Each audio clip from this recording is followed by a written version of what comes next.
Well, the fuck is your problem with the clothing? Is the next problem gonna be that her hair is too curly? Now that you mentioned it.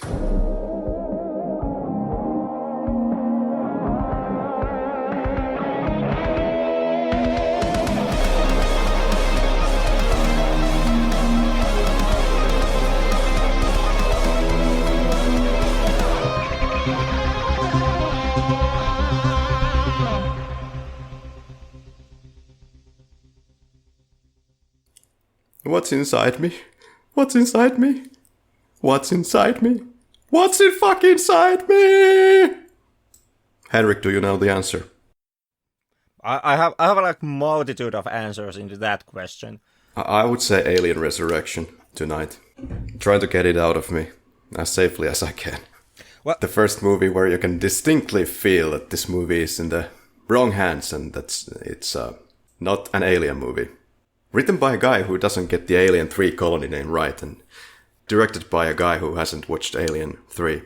Off to a good start. Actually, in the end, we are going to be on opposite ends of the topic tonight. I can tell it already, judging by your opening for this episode. Did I spoil too much? But I think we're on the same side regarding the Alien 3 colony name being butchered in this movie. Yeah, to be honest, that was such of a small misstep that usually I actually don't even notice it. I guess it depends. It makes you feel like they're quite not on the map, motivated enough to get things right. They're just kind of rushing it through. That's kind of the overall vibe that I get from this movie. And in a way not. They're trying to do something different. So about that, Henrik, for a couple of hours today. Yeah. So maybe time for some personal things. So when did you saw it the last time, and any interesting stories when you saw it? The last time I saw it was a week ago when I watched it for this very podcast. I don't actually have any interesting stories with Alien Resurrection and with my experience seeing it. When it originally came out, I was actually way too young to get into the film theaters to see it. I also hadn't checked out the previous installments in Alien franchise, so I knew that Alien was a franchise. I was on the map for that much, but I didn't have like any. Since I didn't have a connection to the franchise itself, I also didn't have like the need to see Resurrection when it hit the theaters. So my experience with the film was like years later, after its theatrical run, when I finally saw it on VHS tape. And my like experience with Resurrection has always been that, much like with Alien 3, I never actually understood the venomous hatred that this film gets. I can see faults in Resurrection, and more about those later on. And I can see partly where the criticism towards the film is coming from, and I can like join some of the criticism, but I can only join into the criticism. And with Resurrection, what I get is this almost like I said, it feels almost like hatred.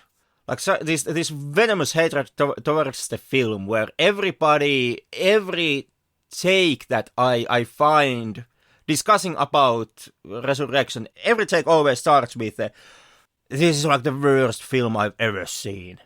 This film killed my cat and raped my mom.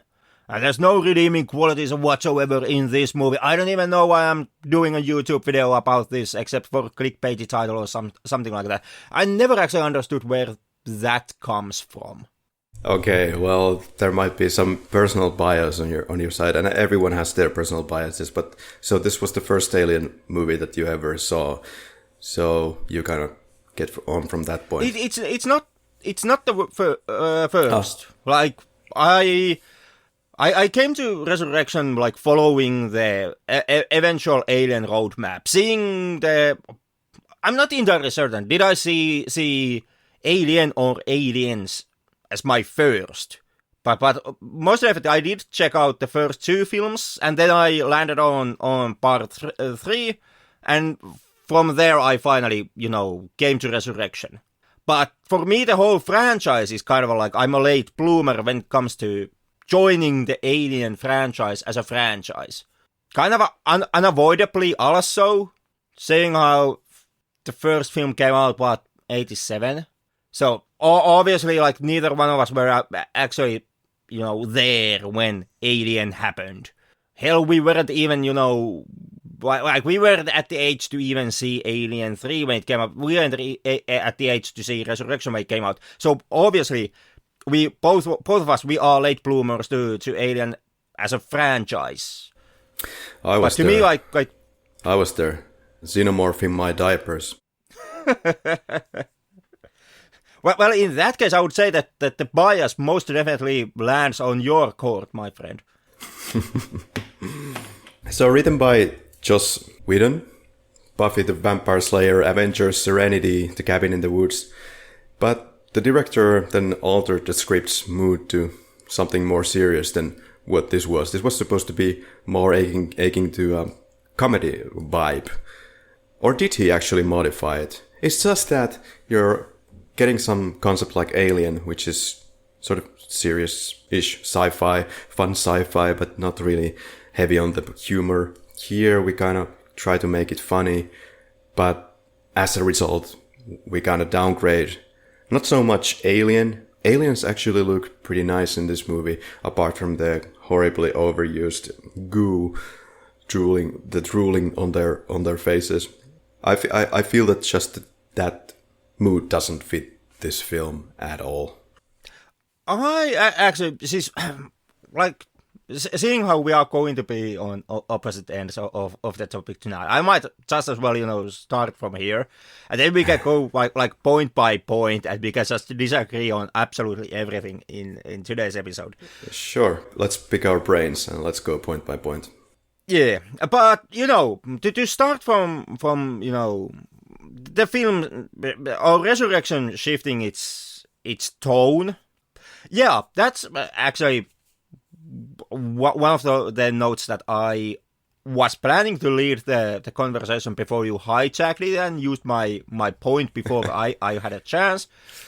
But that is like one major tangent that I always seem to miss when I look at the discourse surrounding Resurrection. Like, Resurrection, obviously, it's a satire. It's a dark, twisted, and at times a horribly violent satire, but it still is a satire. This is not a serious film like the previous 3 entries have been. And that's like all over the film in Resurrection's case. Well, then we can land into the question of, like, is that a good or bad decision? And I kind of actually champion Resurrection for taking this road. Like, obviously, the satire doesn't work 100% all of the time. At all. In my opinion, it works best in the beginning of the film. It's the beginning of the film, the first 15 to 20 minutes are also the moments when the satire is at its strongest and most obvious, and then the film starts to slow it down as it gets more in the Ripley and the Goon Squad trying to, make their way through the space station and into the escape pods and the ship bay. But I actually do champion the film for the fact that it did make the tonal change. I would champion the fact, but why I don't champion the fact is that they're not going all the way. If they would have made this like a full-on comedy, like a laugh-out-loud comedy, I mean, in one sense it would make sense because now we're taking Ripley from the dead as a clone. Things are just getting infinitely more ridiculous the more you make these sequels. So that would have been an avenue. It's not utilized here. This is somewhere in between and doesn't really have a purpose insofar as it goes to the characters or the story. What we can get into that. Yeah, carry on. In my opinion, it actually does weave into the characters and story, and because of that, I do prefer the fact that it didn't go all the way into funny comedy territory. Partly, absolutely, most definitely, it's also like a production choice from Whedon's part, and also from the director's chair end of things. Seeing how turning Alien into a full-blown comedy movie, that may have been way too alienating for the audiences. Seeing how Resurrection already is in the form that it exists, extremely like disliked. So most likely the audience reaction would have been even more hostile towards it. Yeah, I agree. If you would go the comedy route, I would champion the film for going all the way, but at the same time I would not champion the fact that it would be a comedy, because it would really downgrade Alien and alienate the fans in a sense, and what this series has stood for. Yeah, not saying that it wouldn't necessarily work. Like it would be interesting to it would and it would not be interesting to see what Alien would have been as a comedy movie. We have had like Alien spoof movie. Well, not direct spoof movies of Alien, but like sci-fi spoof movies that have heavily leaned into Alien or some type of alien being part of the joke. We actually have quite few of those or at this point, so we are not like desperately needing an Alien the comedy, the movie, in order to have a like comedic take on the Alien, etc. But it would still kind of be interesting to see like what funny territories Alien the franchise could be taken. Like I would actually be on board if, and I know 20th Century Fox is never gonna do this, but if they would make like a feature-length Alien the musical, I would pay ticket money to actually see that on premiere night. I can guarantee that much. I think I would join you right there, seeing more of those dancing aliens, like directed by Ridley Scott. Yeah, we could have like whole bunch of like a whole nest of aliens doing line dancing. Yeah, it would be something new. But hey, Henrik, something else that is new. And I'm so glad that Resurrection did this. If we're gonna champion this movie for something, it's this. The aliens have a very complex mechanism of producing themselves. There's a queen who produces the eggs. And there's a facehugger inside the egg who charges from the egg to foreign organisms and their face. And it has to be a certain kind of face. So that kind of actually makes you think, as like a side tangent, that how did the Ogs get impregnated with alien by the facehugger because of the face shape? And okay, overthinking. Flick-lap, you know. But the facehugger, if I remember correctly, the design documents, it has like a not penis size of a average garden snake. Yeah, right. So maybe that could work with the huge power of those tentacle things and then shutting them out in a convenient way. Well, impregnates the ox or what have you with the alien embryo, and alien who in fact, it actually more interesting question when it comes to whole face hugging thing in these franchises. Like, why didn't the ox in Alien 3 or any one of the human victims, why didn't they just like bite down their teeth? The alien penis, as it's been shown in these movies, it's actually quite soft and it looks quite thin. So most likely, if you would really try, you could actually like chew it off. Is Alien a woke film, Henrik? We haven't discussed this, but I came across this idea somewhere. Well, of course it's woke film. That's like undeniable and unquestionable fact. God damn it! It has like a female lead character who is the most capable person, the strongest badass in the whole crew. The Aliens has a whole bunch of male characters who either A, die off or B start to cry or C do both, and then we have like Ripley. Even fucking Newt in Aliens is more badass than the capital A badasses of the Space Marines of Aliens. So obviously it's a woke film.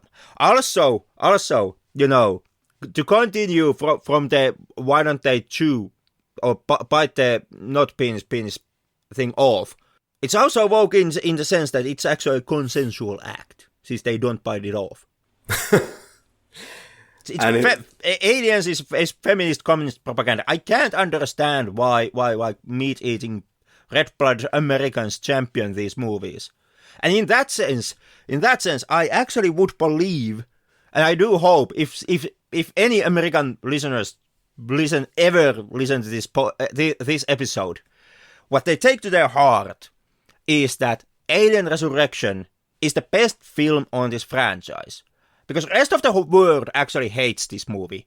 But the franchise itself is nothing more than communist woke propaganda. So basically the most hated version of the film is the best suited version of the film and the franchise for the American audiences.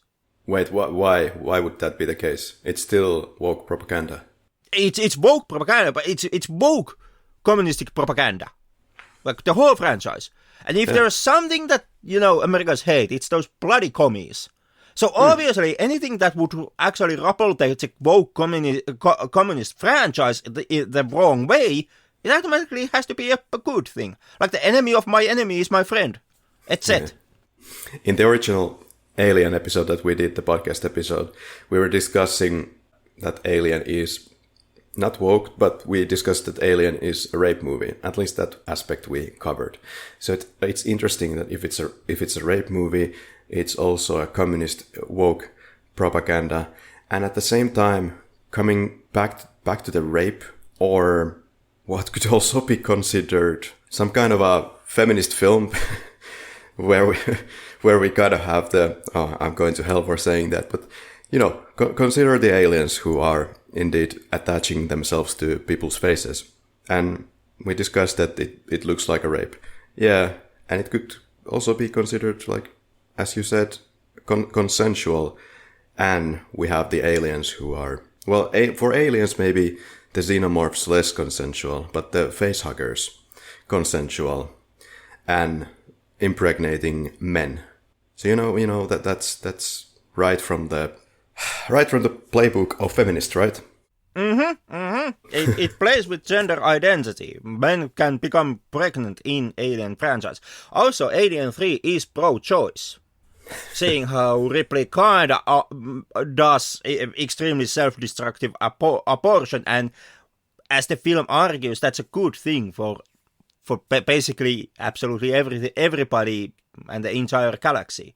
And when it comes to Alien being a rape movie, as we discussed in the old episode, which I can't remember at all at this point, but I trust your word that sounds like a discussion we would have had in the Alien episode. It was a way better episode than I remembered it being.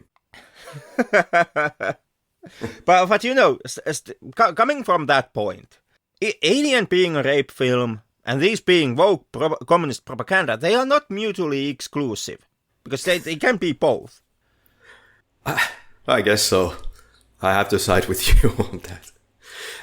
But coming back to ox or impregnating, there's another thing specifically about Alien Resurrection. So the alien embryo, it gets impregnated inside a human or someone. Alien who then charges with this huge power through the host's ribcage after this impregnation. That this is a very complicated procedure for the alien to produce themselves. I would think so. Every so often you get a suitable host, and then you would go around and ravaging planets. And sometimes you have those like couple of thousand more silent periods where you have an empty planet probably and nothing to do there than to just mess around. But I'm so glad that Alien Resurrection has fixed all this nonsense. Now we have a new system for the Queen. And it actually is more realistic system. Kinda. Seeing how its belly gets size of a small biodome, basically a thing that is like 1/5 of its size comes out of it, very much like the human birth. Yeah. Like Jesus Christ, the size of a newborn baby. It's the thing is a massive when you think about where it actually came out. Like no wonder it hurts like hell. Okay, so I guess we covered that, and that's. I'm still not a fan. It's artificially like modified alien. Yet again, we have a different kind of alien. Don't really care for that. And if you would have produced sequels with this new way of breeding, I prefer the more complicated way of doing things. On the other hand, I absolutely love both the hybrid and also like the mutated queen that we have at the end of this film. So let's talk about the. That's one. Once again, that's one thing. That's one goddamn Alien Resurrection discourse and my like experiences with it. But every single take on Alien Resurrection, they always badmouth about the alien human hybrid. Every single person has a gripe with it. I remember ever since seeing Resurrection for the first time in my life, I've always kind of liked the alien hybrid. I also felt quite sorry for it towards the end when it finally dies off. Because actually, I'm one of those people. I've always championed that the hybrid would survive the film. What the hell is wrong with you? Then it and Ripley could go on cool adventures on planet Earth. What is wrong with you, man? Okay, let's discuss this hybrid piece of crap. So, first of all, I think this is the most, like, simply the most disgusting thing that Hollywood has put on the celluloid for I don't know, for God knows who long. It is memorably disgusting and ridiculous in design. It's so ugly, and it's just so comedic as the movie is. These little cameras for eyes. It's terrible. And I'm so glad to see it go. But even that they have to do in such of a disgusting way. I can't wait for that creature to go away from my eyes. And I, on the other hand, I never actually found it funny. I've always loved the disgusting nature that it has. Like, we are talking about like a crossbreed between genetically mutated human and like genetically mutated alien. Apparently completely doable. That's like, that sounds like a genetic cocktail that is meant to be a disgusting. And I really love the fact that they didn't sugarcoat this thing. Like they just like, god damn, it's slimy and it's malformed and it's fucking everything. Like Quasimodo is downright like kissable when it comes to this thing. And I honestly applaud that. I also applaud the fact that they give it fairly complex facial features and expressions still, which means that it can actually, unlike the fucking xenomorphs, which can only like express anger, but this one can actually emote feelings, which means that towards the end, when it tries to bond with Ripley, and when Ripley rejects it and decides to kill it, you actually can like see the hurt in it, because it has enough facial muscles to actually emote something, bloody something. The third thing that I like it is that it is so completely different. Like at this point, like, this is the fourth film in the franchise, and so we have all seen the xenomorph. We've seen plenty of them. In Aliens, we saw like a whole army of xenomorphs. And yeah, everybody, like, well, not everybody, but people analyzing alien movies, they love to kind of do the same thing that we did with Michael Myers in our Halloween episodes, where we analyzed Michael Myers' walk from movie to movie. Alien fans love to analyze how the different xenomorphs differ. Like this one came out from the ox. It moves on all fours and is perhaps a bit more lenient, but it has bulkier shoulders. But the difference between the different xenomorphs is actually not that big, as evident when in our Alien 3 episode, where we were kind of like, or you were kind of like, does this differ in any way actually from the xenomorphs that we have seen previously? And does the alien xenomorph DNA any way change depending on like who is the host? So it's not just like with Michael Myers' work, like the differences are not that noticeable.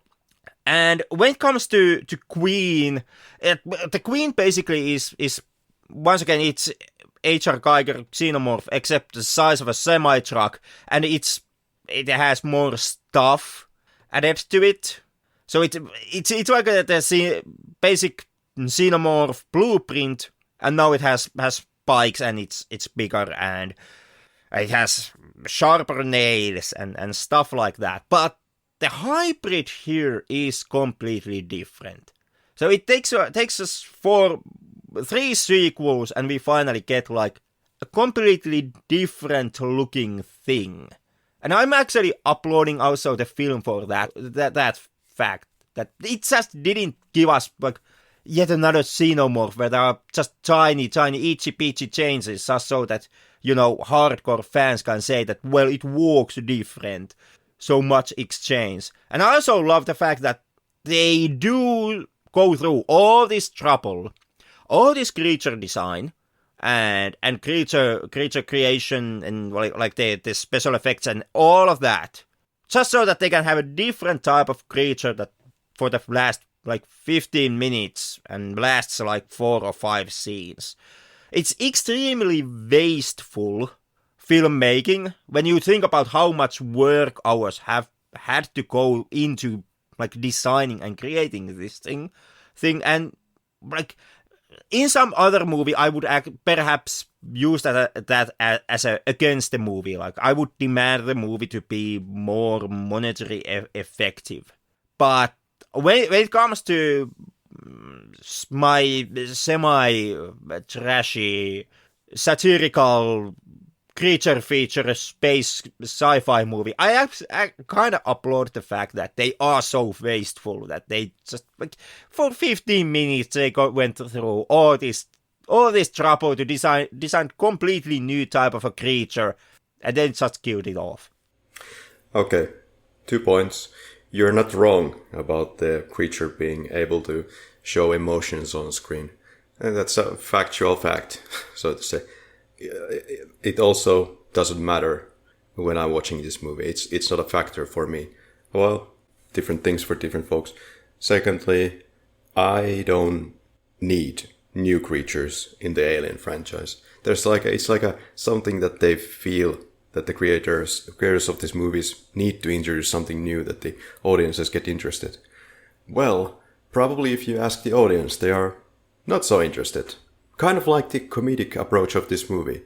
Who was asking for a comedic approach to Alien franchise? Who was asking for a crossbreed alien in Alien Resurrection? Those things. They don't take any polling, it seems like that, and they just push in new features thinking that, yeah, this is the right decision. Seems like Fox decisions. Seems like studio decisions that don't really always make so much sense. I can't confirm this, but I get the feeling that this most definitely is not Fox tampering with the material. Like the decisions made here seem too bold and too brave for a film studio. And kind of, you know, going with Joss Whedon's interviews where he has stated that his script was not tampered with. Like the material that he wrote exists on the film like he wrote it.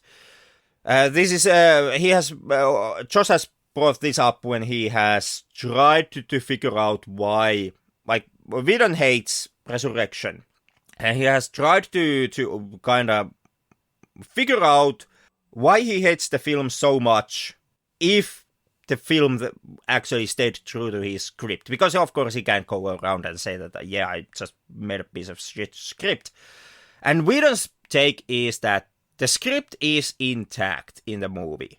So where it falters is then basically in other decisions like casting, cinematography, Yeah. sound, score, all in those departments. Those. Sorry, I would add emphasis there, or how the script was depicted on screen overall. The things that you listed and kind of the downplayed comedy. Yeah, could be. I to be absolutely honest, I never actually read Whedon's script. Me neither. Yeah. Spoiler. Yeah. And you could be right. It's keeping tone with Whedon's statements that basically, even though the entire script is on screen, but the way how they approach and handled and filmed, how they filmed the script they basically fucked up the filming so that the comedic elements of the script don't actually translate into the screen as funny and as comedic as they were in the text. Then again, it's so easy to say that it wasn't translated in the way that I imagined it to be from my script to the movie. Like, it's the same thing when, say, you read a book based on like book first, and then you make a film out of it. You expect to see what you expect to see, but you don't get it ever because it's in your head. So, Yeah. Would need to get a little bit more to the specifics from Joss Whedon. It would be nice, but Joss Whedon is extremely tight-lipped when it comes to Alien 3. He's kind of like, he's kind of like David Fincher. Well, not as bad as David Fincher with Alien 3, but Whedon and Resurrection, extremely tight-lipped. But like to harken back to the possible studio interference, like remembering what type of a shit show Alien 3 was and how the script was handled in that production. Shit show in the terms of pre-production shenanigans, at least. Yeah. And so coming from that to Resurrection and seeing how much Whedon states that the text of his script is on screen even though the tone is not, to me it kind of telegraphs that actually the studio didn't mess with Resurrection too much. Yeah, I looks like the studio enjoyed the script quite a bit, and then they chose a director who was willing to play along. I think the online consensus, and perhaps something that some people involved with the film have said, I can't remember the specifics, but the word that is usually used to describe Jean-Pierre Junot's directional work here is that he's a stooge, a studio stooge. They couldn't control David Fincher enough, so they took somebody that they can definitely control. And Jean-Pierre Junot, who was a guy who was not interested to begin with to do an Alien or Hollywood movie, he had his hands full, and then he gets a call that, hey, do you want to make $1 million movie for Hollywood? And he was like, and then he took a look at it and said that, all right. And I think the way that he approached it is that, okay, I can use it as an advertisement for my other work that I actually am interested in taking seriously or have some personal relation to. Okay, well, if that's like, if those are like production crew stories and reports, well, then, can't argue with them. Or can, but only to an extent. Like, I can't deny them.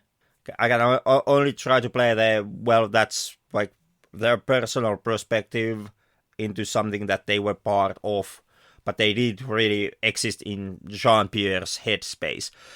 But, could be true. Could be that Jean-Pierre didn't give a shit about Alien Resurrection when he was directing it.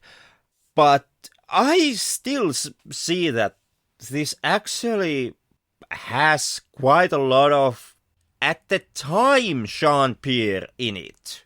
Like, this has, to me, Resurrection has a lot of 90s Jean-Pierre in it. When I contrast Resurrection to his other works from this period, it kind of seems like it is, of course, a lesser version of his visions, or the visions that he co-created with with Mark Caro, but like I can actually like I can see how this is like Hollywood-esque, toned down, kind of a continuation from his previous work in the 90s.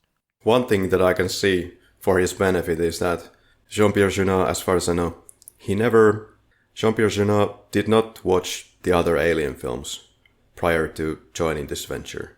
So that could be great for, creating fresh perspectives for the franchise, which you kind of have here, yeah.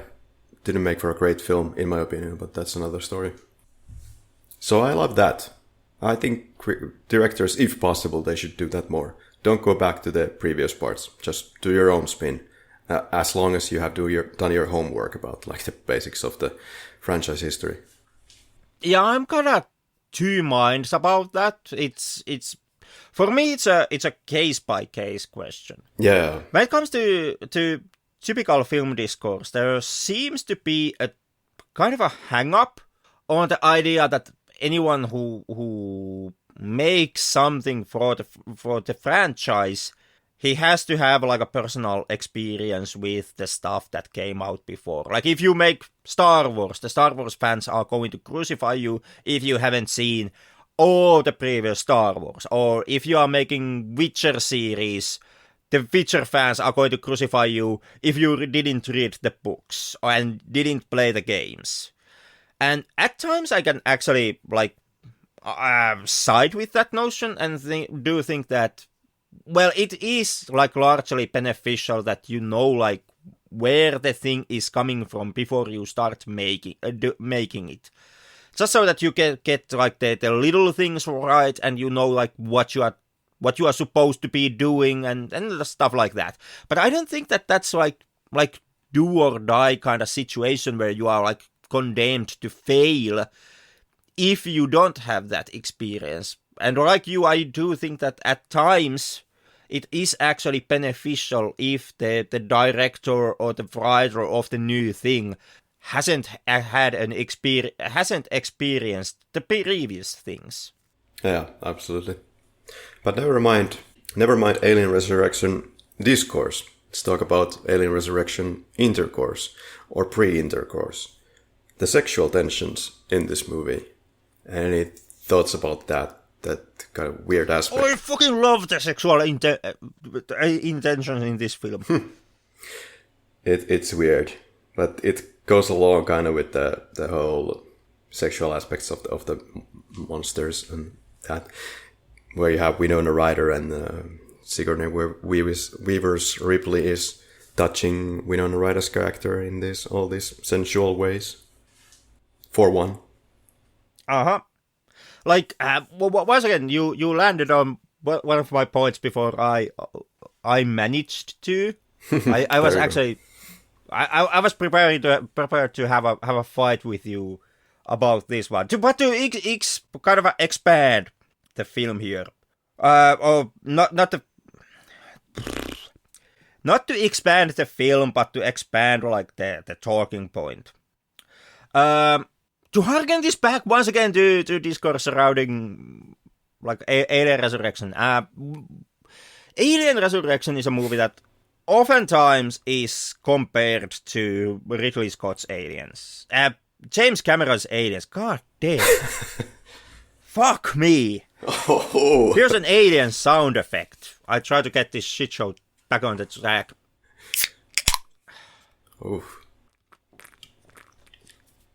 Like, oh, Christ. I hope that helps me, like, to use correct names and correct terms throughout the rest of the episode. Spiritus Sancti, or what was that? Yeah, precisely. But, like I was saying, Resurrection quite often is compared to James Cameron's Aliens. And the comparison to me is kind of understandable.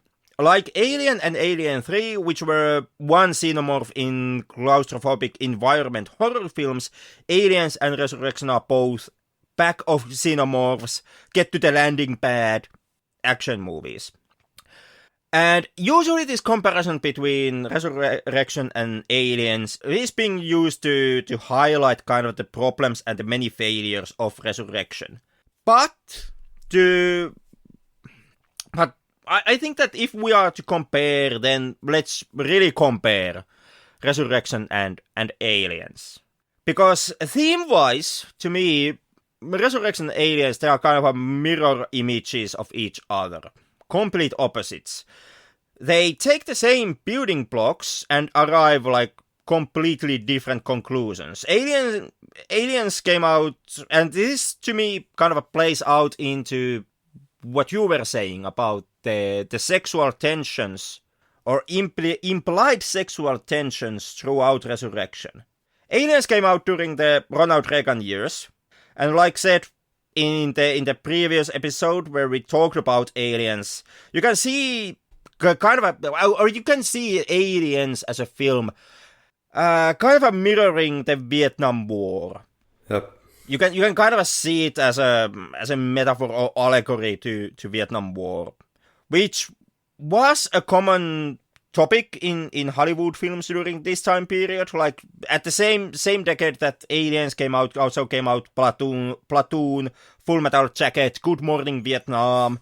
Yep. So Hollywood was taking critical stances about, or critical looks at Vietnam War. And in that sense, you can kind of say that Aliens may be also a part of this trend at the time. But at the same time as Aliens can be seen as an allegory to Vietnam War, it also holds up the Reagan-era conservative family values by putting the nuclear family on the pedestal. You have woman, man, child, where Ripley is a single mom who has lost her daughter, goes to a strange journey, finds a strapping young man, and becomes a foster mom again to Newt. And now, after this, man and woman has to use righteous violence to protect the child. And, of course, this doesn't directly happen in Aliens. There is never any, Ripley and Hicks don't end up together at the end of the film, and Ripley doesn't officially adopt Newt.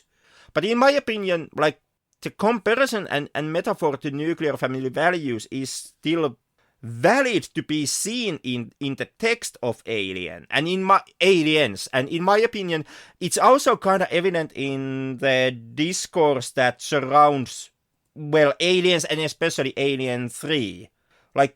Ripley's motherly care for Newt is one of the things that everyone always feels makes her character so likable in Aliens. And in Alien 3, on the other hand, everybody always bitches about the decision that the film decided to kill off Newt and Hicks. That's one of the big problems that people have with Alien 3.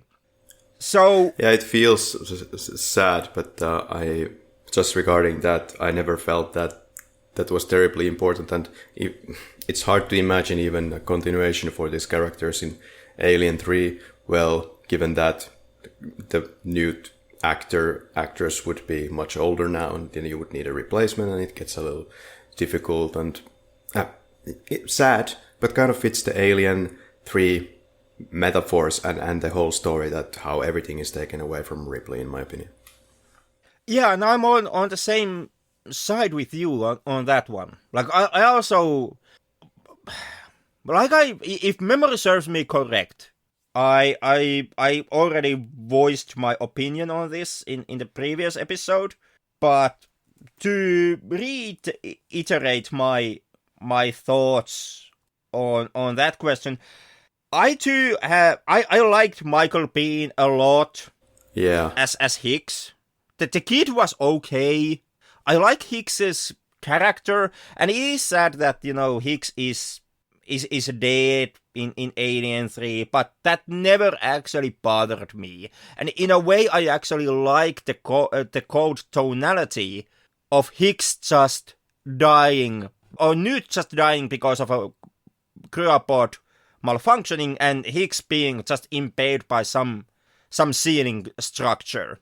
Of course, I should add that before some listener is going to torch me, Yes, of course, if the nude actor, the nude character is supposed to grow older inside the cryopod, which is also super weird, and, well, you would imagine that staying extended periods inside a cryopod, especially if you're in a growing age, then that could cause some issues. Well, yeah, if you're like tens of years in a cryopod, man, how are you even able to walk?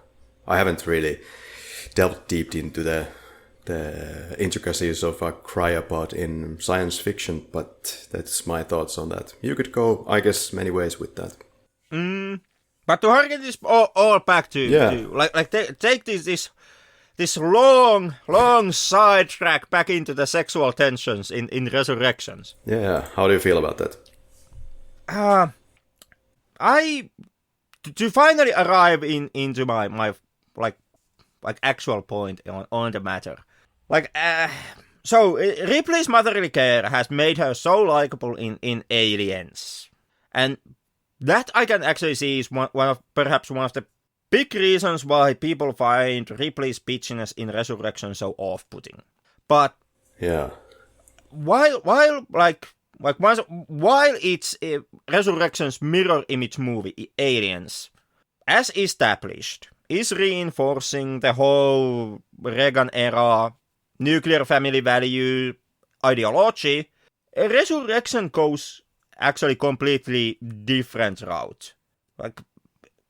And also goes when it comes does so when it comes to Ripley's stance in this world as a character. One of the things that has always been true in the previous Alien movies, one thing that has kind of stayed constant in this franchise up until this point is that Ripley is part of patriarchal structures. There's always, in the previous films, there's always been some form of authority, and it always has been a masculine form of authority that has somehow, Ripley has somehow had to pushed against. It's either, on her side captain of Nostromo, it's against him Weyland-Yutanis and cowardly military leaders, or it's somewhere between the leaders of prison population. But in Alien Resurrection, not just do we have perhaps the first queer chemistry in the franchise, which I absolutely love, but we also have a turning of head of the power dynamic. It starts once again, Ripley starts once again in constraints of patriarchal structure, but after the Xenomorphs escape, and once Ripley actually joins the crew of the spaceship Betty, Ripley kind of just quietly, without saying it out loud and without demanding it, just takes the leadership position of the survivor group and starts to lead them throughout the space station to the escape pods. And in doing so, what happens is that where previous films have given us the nuclear family and patriarchal structures, now we have the abandonment of a nuclear family concept on the altar of a possible queer romance, perhaps. Well, queer chemistry with Winona Ryder's Call, and we also have the transformation from patriarchal system to matriarchal system. So in a lot of ways, Resurrection takes the building blocks, or takes the situation and the social mechanics of Aliens and turns them on their heads. And I, already stated, I actually do support this idea and these themes in Resurrection. I do feel that it is actually taking Ripley's character into somewhere new and somewhere fresh, somewhere else that she has been in the past 3 movies. And also, it leads into, in my opinion, it leads into more interesting questions, perhaps. Because from that whole queer angle and you know, abandoning patriarchal and accepting matriarchal. We can also land into the overall into the idea and the questions of sexual fluidity as they exist possibly in the text of Resurrection.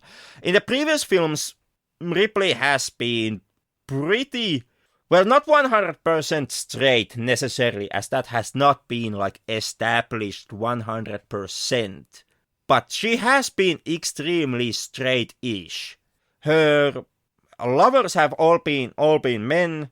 She did have a confirmed daughter, then she did have unconfirmed adoptive daughter in Newt.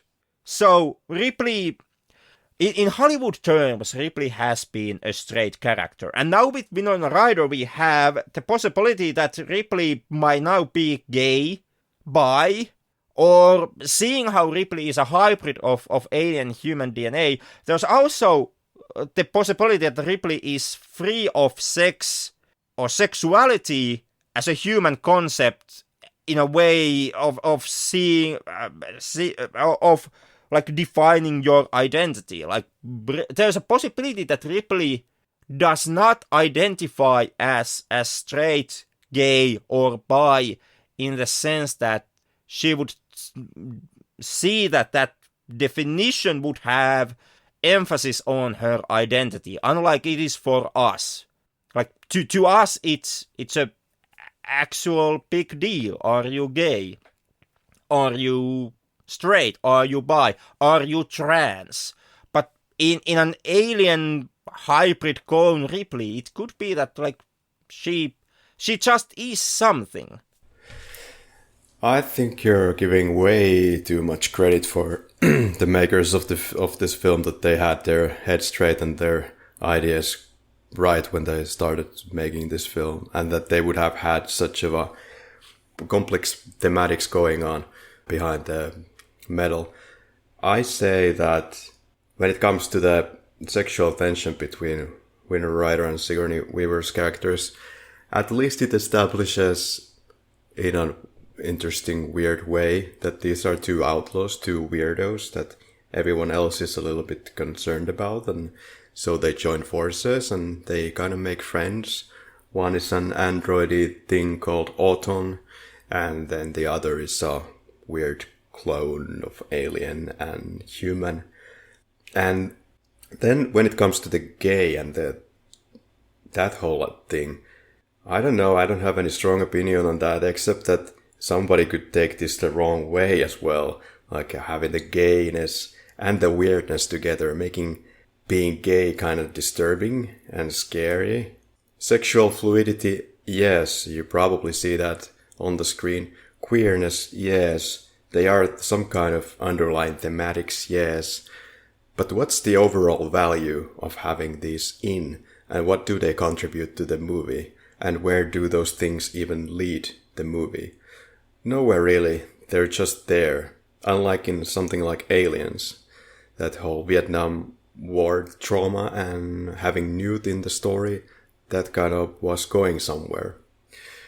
I saw this movie for the first time on VHS in a friend's birthday party when I was probably 13, 14, thereabouts. And, you know, even back then I felt that this movie was somehow a little bit too disgusting and just didn't work, and there were extended scenes where the movie is going absolutely nowhere. If I will agree with Chris Stuckman on something on this, it's that I think basically there's no value to any of these scenes, and there is no story arc or purpose for many of these characters. These are like big problems. Yes, you have thematics around the Ripley character, but you absolutely do not have a point to have Ripley in this. The Ripley is in this to make cash for the studio. That's pretty much it. I'm actually quite surprised that Sigourney Weaver... Actually, I'm not. That Sigourney Weaver is back in this movie. On one hand, yes, shit tons of money was offered. What was it? 11 million for playing this role. Previous one, Alien 3, was something like 4, 5, 6 million paycheck. So even it doesn't really matter at that point, right? Like what kind of a script you're getting into your hands. But the official story from Sigourney Weaver, let's just go with that for the argument's sake, was that she really liked the story and she really liked where she could take the character now. That she has, again, some new things to do because she's a clone and she can have a different perspective and try on the characters. That she did do. I sure as hell don't like what she was doing with the character here. And she doesn't have anything to do here, as I already stated. She is a clone. She's just kind of tagging along, knows more about the aliens. But as when it comes to why she's here, what's her purpose, why does she want to keep on living, as the film adequately asks, who the fuck knows? Well, a couple of points about that. First of all, to congratulate Chris Tuckman, that sounds like an opinion and analysis that Chris Tuckman most definitely would provide. So it's in keeping with his body of work and his material at large. Okay, yeah, fair. Has to. I have to recommend the man for staying consistent. Good work. To answer your question, like, and to answer your questions, like, why does the possible queer matter here, and like, what is the story arc of Ripley's? It matters because it ties directly into Ripley's story arc, which is basically Ripley figuring out who she is, and also at the end of a film, like, why she goes on. Because those are the main questions that Ripley actually has to deal with. And I would say that those most likely are the reasons why Sigourney Weaver was so excited to take part in Resurrection. Like, when we talk about the creators of Alien movies, we also have to count in Sigourney Weaver. And this is why I don't think that perhaps the fact that, we don't get planet's name wrong, and Jean-Pierre hasn't seen previous film are not so deadly sins here, because, well, they still have, like, Weaver in their corner. At this point, Sigourney Weaver herself had become kind of like a guardian of the franchise, not in the official capacity, but in the sense that she has, like, associate producer credit starting from Alien 3. And as far as, the stories from the productions have gone on, as far as Sigourney's own interviews have gone on, Sigourney is someone who has put her weight behind the directors, both for Fincher in Alien 3 and Jean-Pierre in Resurrection. So there is kind of an approval coming from Weaver for the decisions these films make, and there is a certain type of oversight coming from Weaver for the decisions that she makes. When Whedon talks about his script and introducing it to Weaver, Whedon brings up the point that when he first went to meet Weaver to showcase the script, Weaver had never seen it before. He was nervous that Weaver will be like, oh, can you just, make Ripley nicer, perhaps make her cuter, and stuff actually, like that. And that was something that, at least I remember in Aliens, in Aliens, Sigourney was approaching the project in a way that she wanted to make small little changes to the way that she behaves in the script, because she was like the consultant on that part, how Ripley would behave in certain situations. So she made corrections there.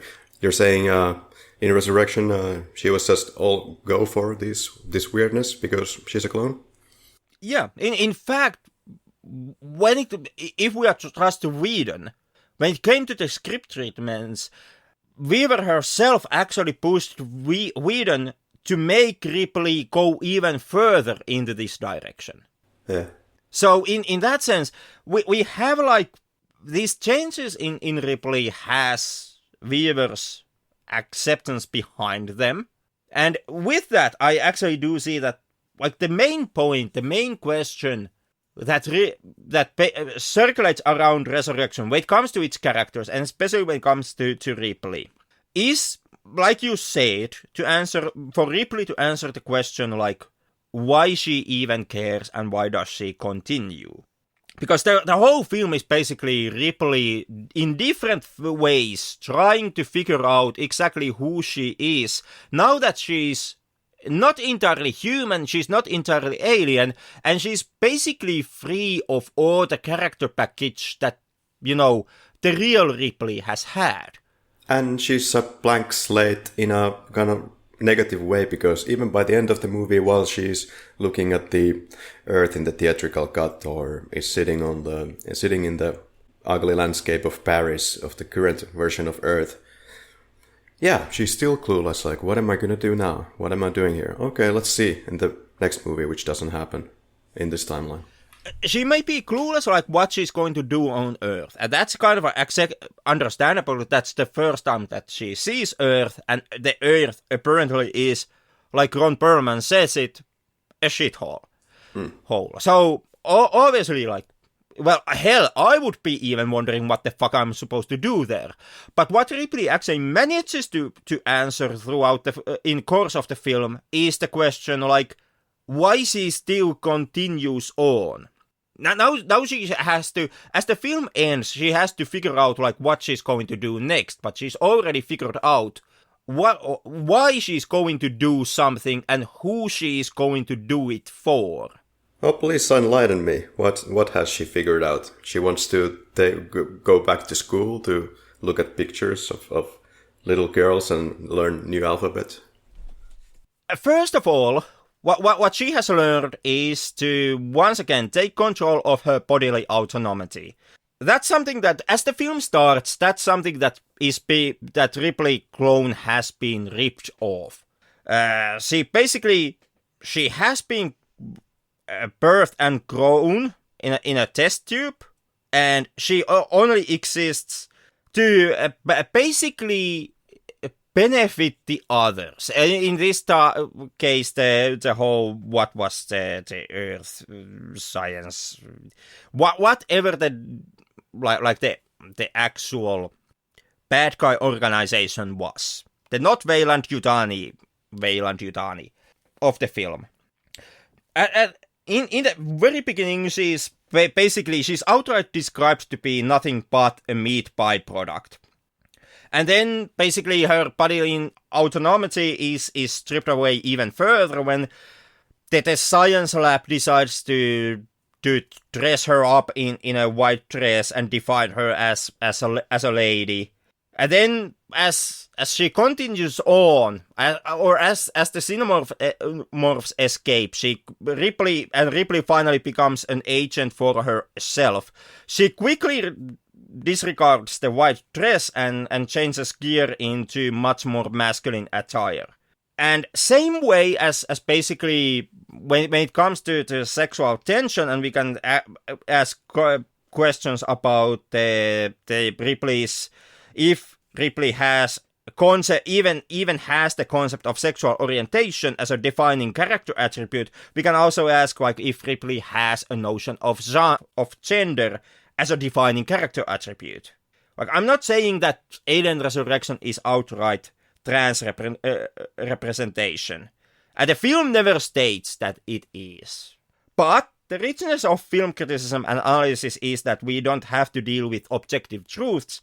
We can simply exchange subjective observations, thoughts, and questions. And in that sense, much like the whole sexual orientation question when it comes to Ripley, and the fact that does Ripley even have a sexual orientation in the form that it exists for, you and me, as a major affecting character attribute, we can also ask if Ripley even has the concept of gender in the same capacity. And from there, like, from these first steps of figuring out and reclaiming her bodily autonomy, from there we actually land on Ripley trying to figure herself out. Ripley, in the previous films, she is a character who has been, to a large part, been defined by basically simple goals. In Alien, it is run away from the monster and protect yourself. In Aliens, it's keep everyone else safe, and especially Newt. And in Alien 3, it's kill the monster. And all of these are noble goals, but there are also situations that grant Ripley the chance to avoid self-introspection, because there is constantly a ticking clock element going on, and Ripley has a clear enemy that she has to fight, and she has a clear person or persons she has to protect. So when you are constantly on a mission, you can only grant yourself the luxury of focusing only on the mission, and you don't have to actually think basically who you are. In Resurrection, on the other hand, yes, they are still on a mission, and yes, they are still racing against the clock, since the space station is going to self-destruct. But here, because Ripley is a blank slate, she has to figure out her own humanity. And the whole question of, is she human? And if she is not, or as she is not 100% human, she has to figure out where she lands on the question of humanity versus, the xenomorphs. When previously we have had Ripley with the untold backstory which made her a caring person, now Ripley has to actually figure out who she cares for and why she cares for those persons. In this film, like the whole... There's a major notion throughout this film, which is the question of which side side Ripley's humanity will in the end land. And in hindsight, after seeing the movie, yeah, of course it's extremely clear that Ripley is going to choose the other survivors and therefore humanity, but in course of the movie, as the narrative unfolds, that's not actually 100% clear. Alien basically is the only entity in this film that does not target direct aggression against Ripley. Outside of that one facehugger, and that can be counted as an accident. It's like the aliens are aggressive, yes. I'm not denying that. But they are constantly attacking the group that Ripley happens to be part of. So the alien aggression here is against the larger whole, and Ripley is in danger as a member of that whole, as a member of the survivor group. Even and that's also in the scenario that Ripley even is really in danger altogether. Because we don't actually ever see like what the aliens would do to Ripley. Would they actually get their hands onto her?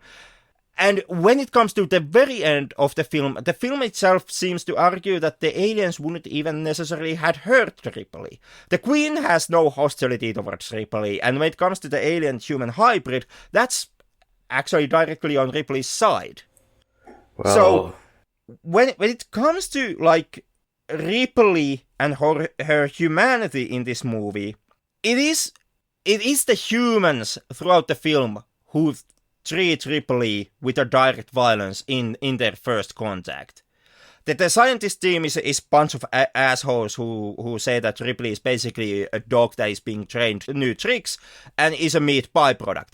The crew of the Betty, in the first meeting, they try to beat her up with a fucking drum bell, which would be fatal to an average human person. So the humans are aggressive towards Ripley personally, and the aliens perhaps are aggressive towards Ripley, but most of all they are aggressive towards the group that Ripley is part of. So when Ripley decides to have a possible fling with Winona Ryder's android, which also plays into the whole, does Ripley really have a sex and gender as a defining character attribute, seeing how Carl is an android and can't really form, a flesh and human sexual romantic gender identified relationship with a goddamn toaster, and Ripley herself is an alien human mutant. So when Ripley finally chooses to care about the android and chooses that she will care about the group enough in order to try to actually protect them, that is basically Ripley herself finally making that decision, being the blank slate she is, and going against her previous experiences with humans who have all been complete dickheads towards her up until that point. Yeah, continue to be dickheads. A few points about that. I think the audience hates Ripley because of the lack of clarity in the character. She doesn't choose humanity. I don't know what she chooses. Does she choose anything at all, actually? She chooses humanity in the end.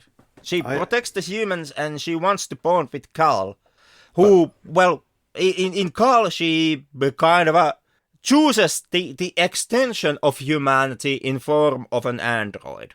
Right. So she is actually more tolerant than the actual humans in this film. And those are decisions that her character makes.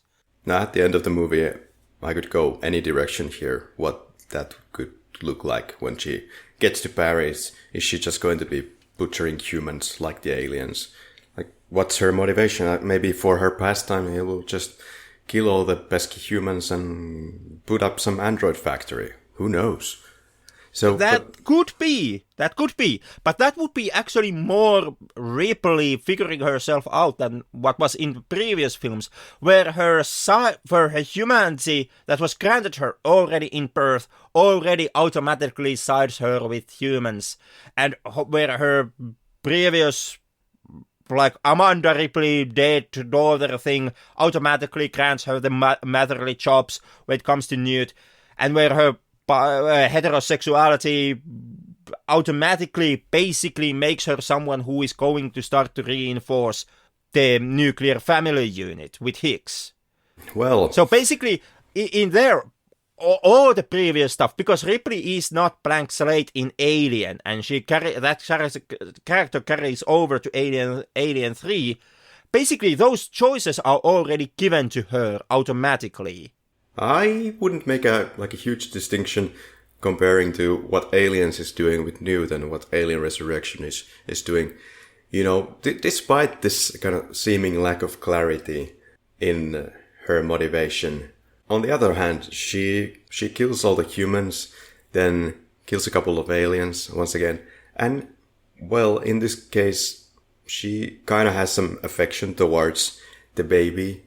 Let's say that the baby is kind of the Newt, then kills Newt by the end of the film. Kind of similar plot beats, the family unit, in a sick and twisted way. But in sick and twisted way, precisely. Like how is that not actually a character in that then? If it's so basically murky to actually see what she's going to do, how then it's not a question like which side of humanity she will land on? Will she join the aliens and regroup with the Queen, or will she actually board the final escape shuttle? What I always get at the end of the film is that Ripley hasn't figured fuck all. She's just in for the ride because she has nothing better to do. Boards the ship, kills a bunch of aliens, kills a bunch of humans, just is actually kind of apathetic towards everything, it seems.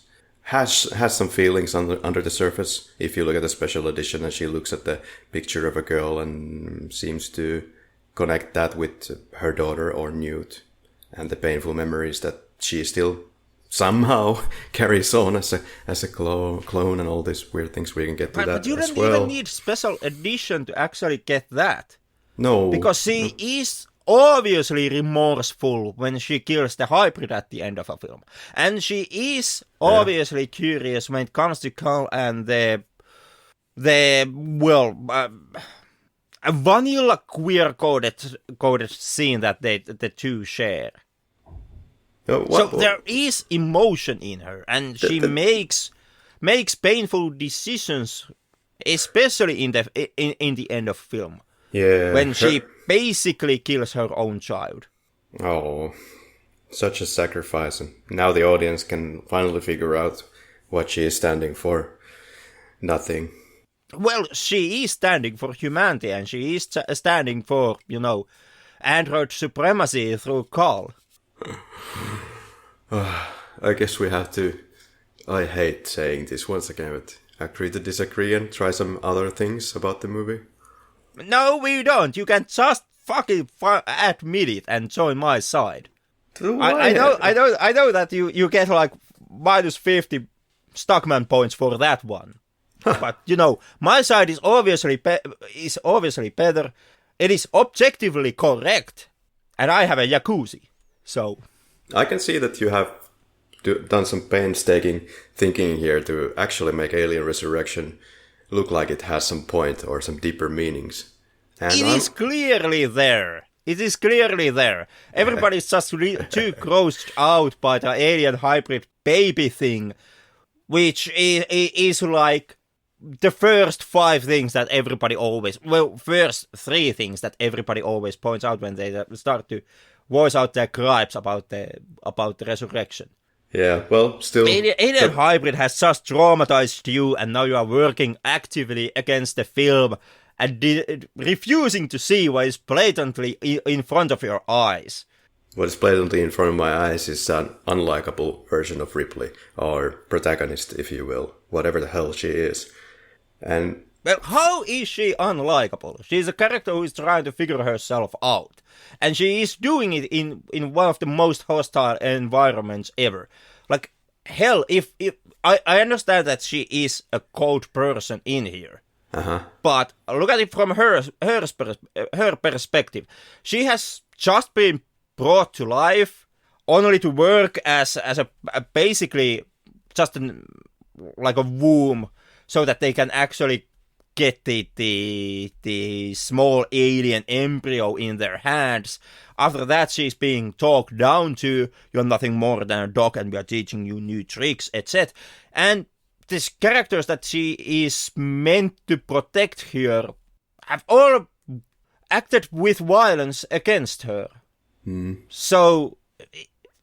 like her cold nature in that situation, it's kind of understandable, especially taking into account that she is a clone of a dead woman who still is just like taking her first steps in this world as an independent individual. She has to she is a blank slate and she has to build herself up as the film goes on. Like it's well, fuck me. I wouldn't be completely social in that situation. I wouldn't believe that I would say this, but I just join the Stockman side here, Henrik. See the movie for what it is. It's a cheap attempt by Fox Studios to make another Alien movie with this rather like comedic from the get-go stance that we're going to clone our main character and then try to make it interesting. But they don't, and the character has no purpose in this film, in reality. They try really hard, but nothing just really comes out of it. And the audience's feelings are the same as is stated in the film. Why do you go on living? I don't know.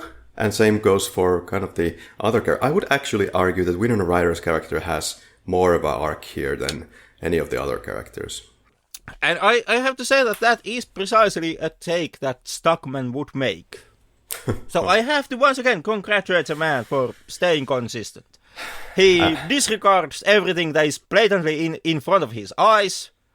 He refuses to look at the human motion. He refuses to actually notice any of the clearly established themes of the film. And then he goes and is like, cinematography sucks. Yeah. Because film was not shot by the same guy who shoots, I don't know, Spielberg features. And when it comes to the clothing choice, for at least Sigourney, yeah, the choice is horrible. What the fuck is with this gothic, like... Is this a Stockman take? I demand to know. This is my Give me the truth. This is definitely my own take. What the hell is going on with the clothing? They're making that to look as ugly as possible. What is your problem with the clothing? Is the next problem gonna be that her hair is too curly? I want to know beforehand we land on that topic. Now that you mention it, what's wrong with that hair? It's like did she take a shower 5 minutes like ago? That. God damn it. Before every scene? Was cloned hair, yeah. It's very greasy or something. Everything is dirty and ugly and disgusting. She's genetically... She's gone through... she's a product of genetic manipulation. Okay, of course that's going to have an effect on your hair. God damn. Well, let's talk about that, like the whole DNA thing. The film crew obviously didn't do any homework on how I think any common man would view the DNA process. Okay, you can clone sheeps in this world, or you can clone lambs. And apparently the people who were working on this film thought that it would be a fantastic idea if we would now, because it's a trendy thing, we would also clone Ripley. Makes perfect sense, right? When the character has the memories or partial memories of the real Ripley, plus the different and the fact that she has the alien queen inside her, I don't think that's how the whole genetic process works. Well, let me propose a question to you and Chris Tuckman. Both. Like, how the fuck would you have actually brought her back then? Like, you saw Alien 3 just last week. Yeah, well, jumps in the molded metal. Like, even fucking Arnold Schwarzenegger didn't walk back from that one. I have a suggestion. Don't bring her back. Okay. Easy. Okay. And if your answer is that you just reshoot the ending of the third film in the beginning of Resurrection, no. so that she doesn't jump, I'm going to strangle you. There should be a helicopter there taking her to safety. And no, but I would say that just don't bring her to the fourth movie. They could have even made like a prequel before prequels was really a big thing, rather than this. Well, I honestly in this scenario, I can't see how they would make a prequel. Like just call Ridley Scott. He has ideas. Prequel Prometheus. To establish what? What was the space jockey? I can't see how that would ever turn to shit. No, so what a fantastic idea. So I was always so curious about that. Yeah. Perhaps we will also touch those waters in some future episode. Who knows? Yeah, might be sooner than you think, dear listener. But yeah, to actually be serious here for a moment, not just big fights. Alien 4 is a bad movie. Say it. Threatened with bodily violence. I do agree with the fact that Clone Ripley, in a way, is a bad call. I still think that Resurrection makes it work. Because now we get the whole blank slate, remove all the character backstory, has to figure out her own humanity. But that's like a major uphill battle that the script and the film has to go through, simply because they decided to do the whole cloning thing. But at the same time, the fact is that the cloning of Ripley perhaps was the only and the best way to actually be able to bring the character back from Alien 3, seeing how that film ended. That being said, should they still have done it? Not necessarily, no. Like, perhaps, just to let Ripley stay dead after Alien 3. Then again, at the same time, there really is no way for this franchise without Ripley. But the franchise itself is a testament for this one. After, Resurrection and without Weaver returning to the role, there were no direct Alien films. And the two Alien films that at first refused to even be Alien films.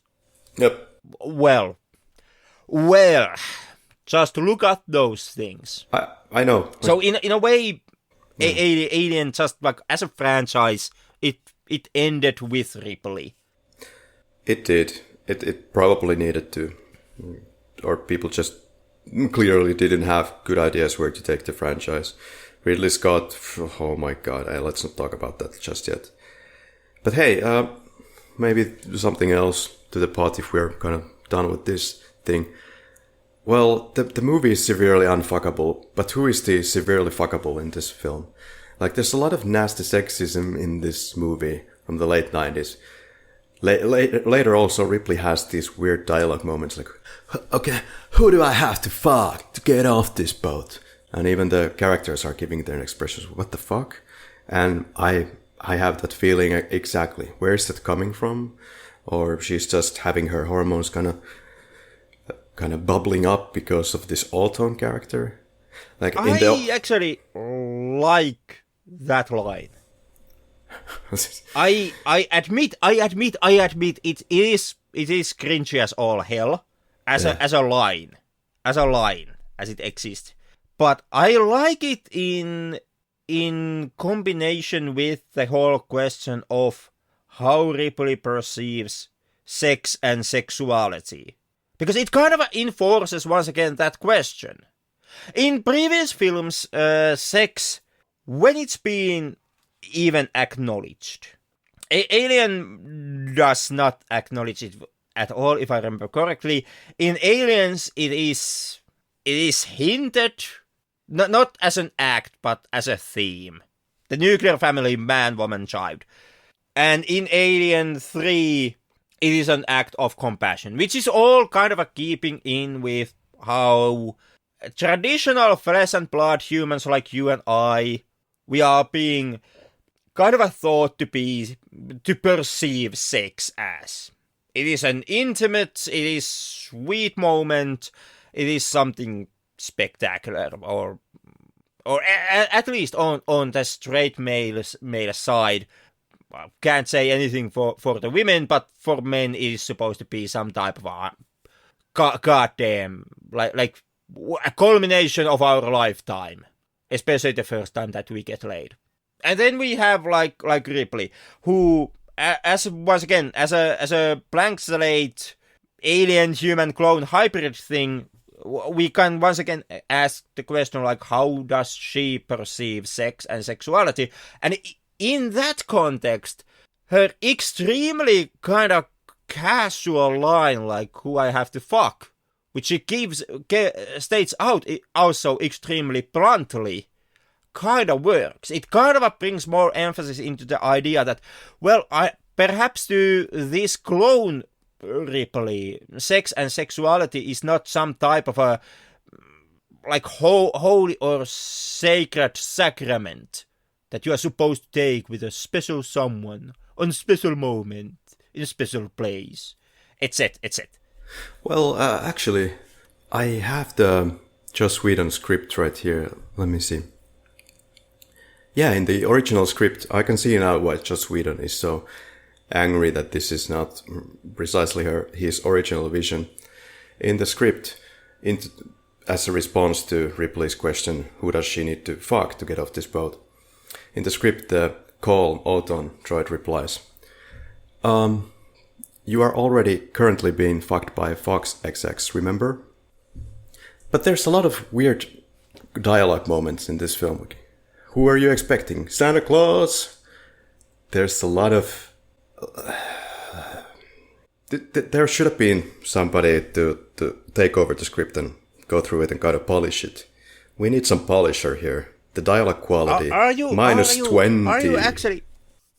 Are you advocating for the production company to stepping in and actually trampling over the artist's script and making adjustments to it?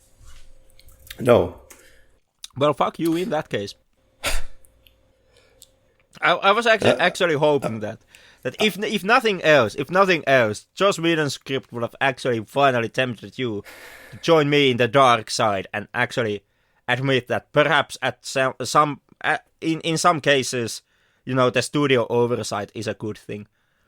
Oh. Yeah, so it would have been nice if we would have had some script polisher, like what we have seen in perhaps a good thing or a bad thing in the case of No Time to Die. I have no idea. In a way, we actually have in form of Sigourney Weaver. Okay. Who did tell Whedon, you know, to stick his guns and go even further. Sounds like somebody having sex. There's so much sexuality here. Oozing. And that's also a plus for Resurrection. The alien film that has most sex. Okay, apart from sex, we have CGI. Horrible CGI. We have It's beginning... better than Alien 3, goddamn. Well, actually, they were using models there, right? Well, whatever they were doing, it was like blatantly obvious that in Alien 3, the xenomorph exists in a goddamn shadow realm where everybody else is on Fury 161. Yeah. Or whatever was like the prison planet. I know everybody, I have heard that the complaints when it comes to CGI in Resurrection. Ooh. But at the same time, like, god damn, it is less painful to see what's on table here than what was on the offer in Alien 3, which has the exactly notorious drainage pipe scene where the alien is so badly handled that when the film tries to have that moment, oh, it was not a xenomorph, it was a clever trick of perspective, and in reality it was a drainage pipe thing going on. Nobody could buy it because the xenomorph in Alien 3 blends into the surroundings so badly, so horrendously badly. That's the case for the original look of Alien 3, if we're talking about that which looks like 12 frames per second and wrongly lit separate element stop motion something. That was horrible. In the latest releases, I think it looks completely acceptable to me, apart from the lighting. Could be. I have the DVD assembly cut version, and even in the DVD that I have, it still looks like really bad. And in my opinion, actually, Resurrection looks better when compared to that. Okay, coming back to the glorious CGI of the late 90s. Again, the theatrical cut is much better in the sense that we're not treated with this kind of horrible and pointless CGI moment that we have in the special edition. Unfortunately, again, like in the previous movies in this franchise, it's really hard to get your hands on the theatrical cuts anymore. You have to buy some box set DVD. If you're looking for VOD, practically non-existent, these original cuts.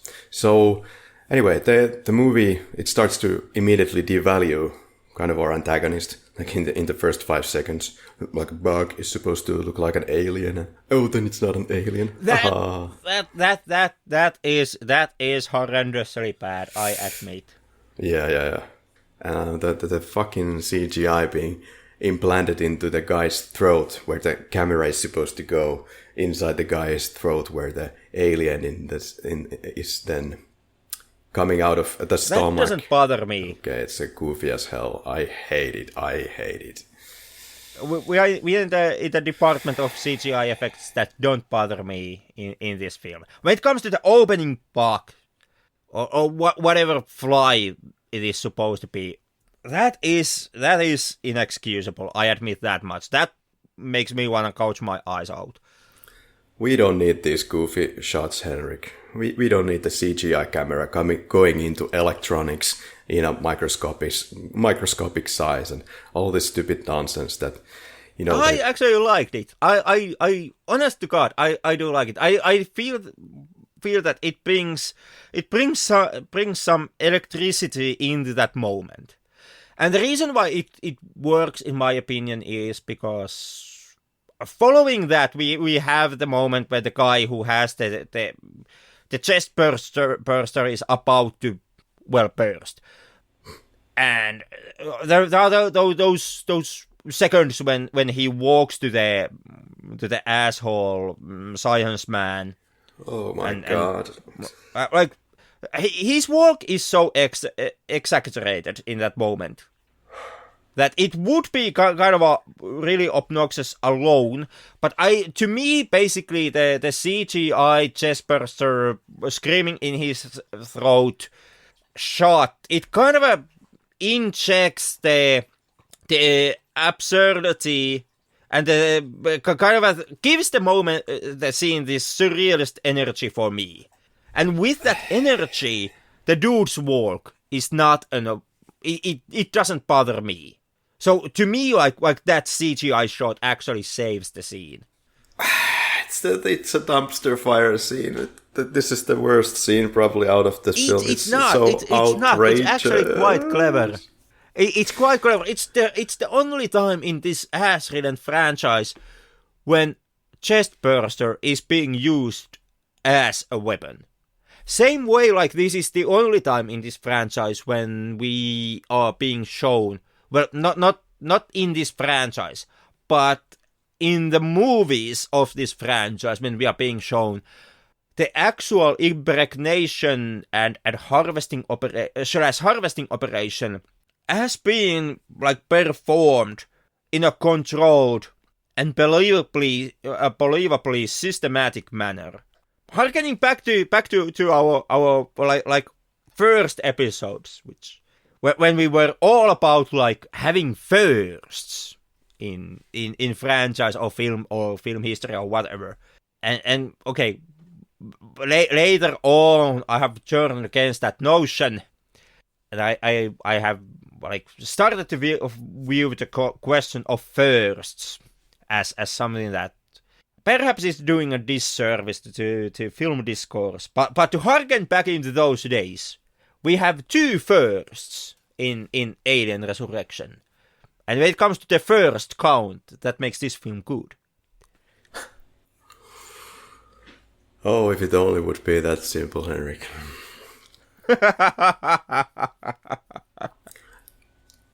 Come on, man. Stay true to the roots of this podcast. Where's the love for the firsts, man? To me, this makes perfect sense that Jean-Pierre Jeunet has not seen the previous movies. In this case, it seems to be a bad thing, because he just doesn't seem to understand Alien.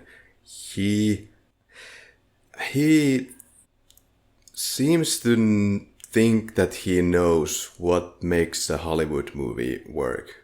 Like, just, it has to be funny, it has to be in your face, and in the case of Alien, disgusting. It has to be outrageous. It has to have idiot characters with really, really silly lines.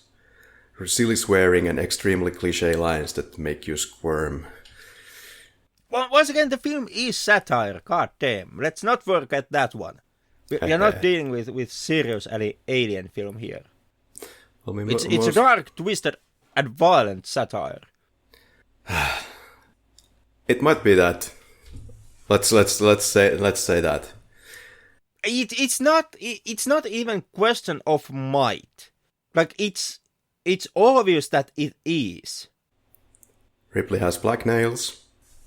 Enjoy it so much. All these casting choices and the costume choices and the nail choices. Everything is wrong. Every scene is wrong somehow. And when it's not. And if we go the special edition, it even goes more wrong. I already started on the CGI dumbfuckery beginning of the special edition, and you didn't think that they could make Alien Resurrection even worse, but they just managed to do right that in special edition. Like, there are scenes that just contribute absolutely nothing. Zero. There are these scenes about Weyland-Yutani bought by Walmart. Okay. Haha. Thanks for telling me. There are scenes like, geez, actually, I actually support that decision. First of all, it is the only time that this franchise has actually managed to get away with, Weyland-Yutani being the bad guy. Weyland-Yutani is like a kitchen knife in the hand of Michael Myers. Like, it's such of a staple that you're kind of bored already of it, and you kind of wish that the franchise could actually go into a direction new. No, Henrik, it does not. It's not Weyland-Yutani, but it's exactly the same antagonist as before. It's not necessarily, because we never actually saw Weyland-Yutani doing this process. There's a possibility that Weyland-Yutani actually could have been successful with this shit. And then there's lines like, geez, what did you put in this drink? Battery acid? And Winona Ryder walks off that room. That scene contributes nothing. It tells us where Winona Ryder is coming from and then leaving to the next room to meet Ripley. But it doesn't contribute anything at all. It established that Winona Ryder, is not necessarily human. It's the first hints that we get. Since one getting up from the chair apparently is enough to clear her head, seeing how she's supposed to be flat out drunk in when she makes the battery acid comment. And it also established that Ryder's character is someone who is capable of deceiving and willing to deceive the other crewmates of Betty, seeing how she clearly was playing as being drunk while she was not, and the whole thing was just a ruse in order for her to sneak out to see Ripley. If you say so. Once again, call Chris Stockman, ask him to join this podcast so I can teach him something about film. It's one of those few occasions where I actually agree with many of Stockman's points. Well, like I said, I can teach the dude film 101 if you just get him as a guest in this podcast. Let that be my gift to basically the YouTube community and the film discourse at large. They're not academia, so to say. Well, pushing on anyhow, there are scenes that I would like to criticize further. One of the most infamous scenes for me is the scene where the smuggler guy is in the corridors. This scene starts out of nowhere. It's just the guy in the corridors now with the gun, with the rifle or what have you. And we follow him for like 5 minutes before he meets his xenomorph end. So first of all, let's criticize a little bit of the cinematography, or let's just say what I would have done here because I'm such a established director. But there's a close-up of the alien's hand or claw, and then he kills the guy. We get first a close-up of the hand, and then we get kind of like the full shot or something aching to it, where he is pulled through the floor. Well, what I would have done in this to kind of build tension perhaps better would have been to not show the hand in close-up. Just show the floor. Maybe like a close look at the floor. Then cut, or don't even show any like special shot into the floor. Just take a full shot of the guy. He's walking the corridor, and then all of a sudden he gets pulled in that full shot underneath. So that would have been way better. We know already what's going to happen, even more so because we have this little hand there before he meets his end. Why are we following this guy? First of all, we don't care about this guy. Second of all, why are we following him for 5 minutes?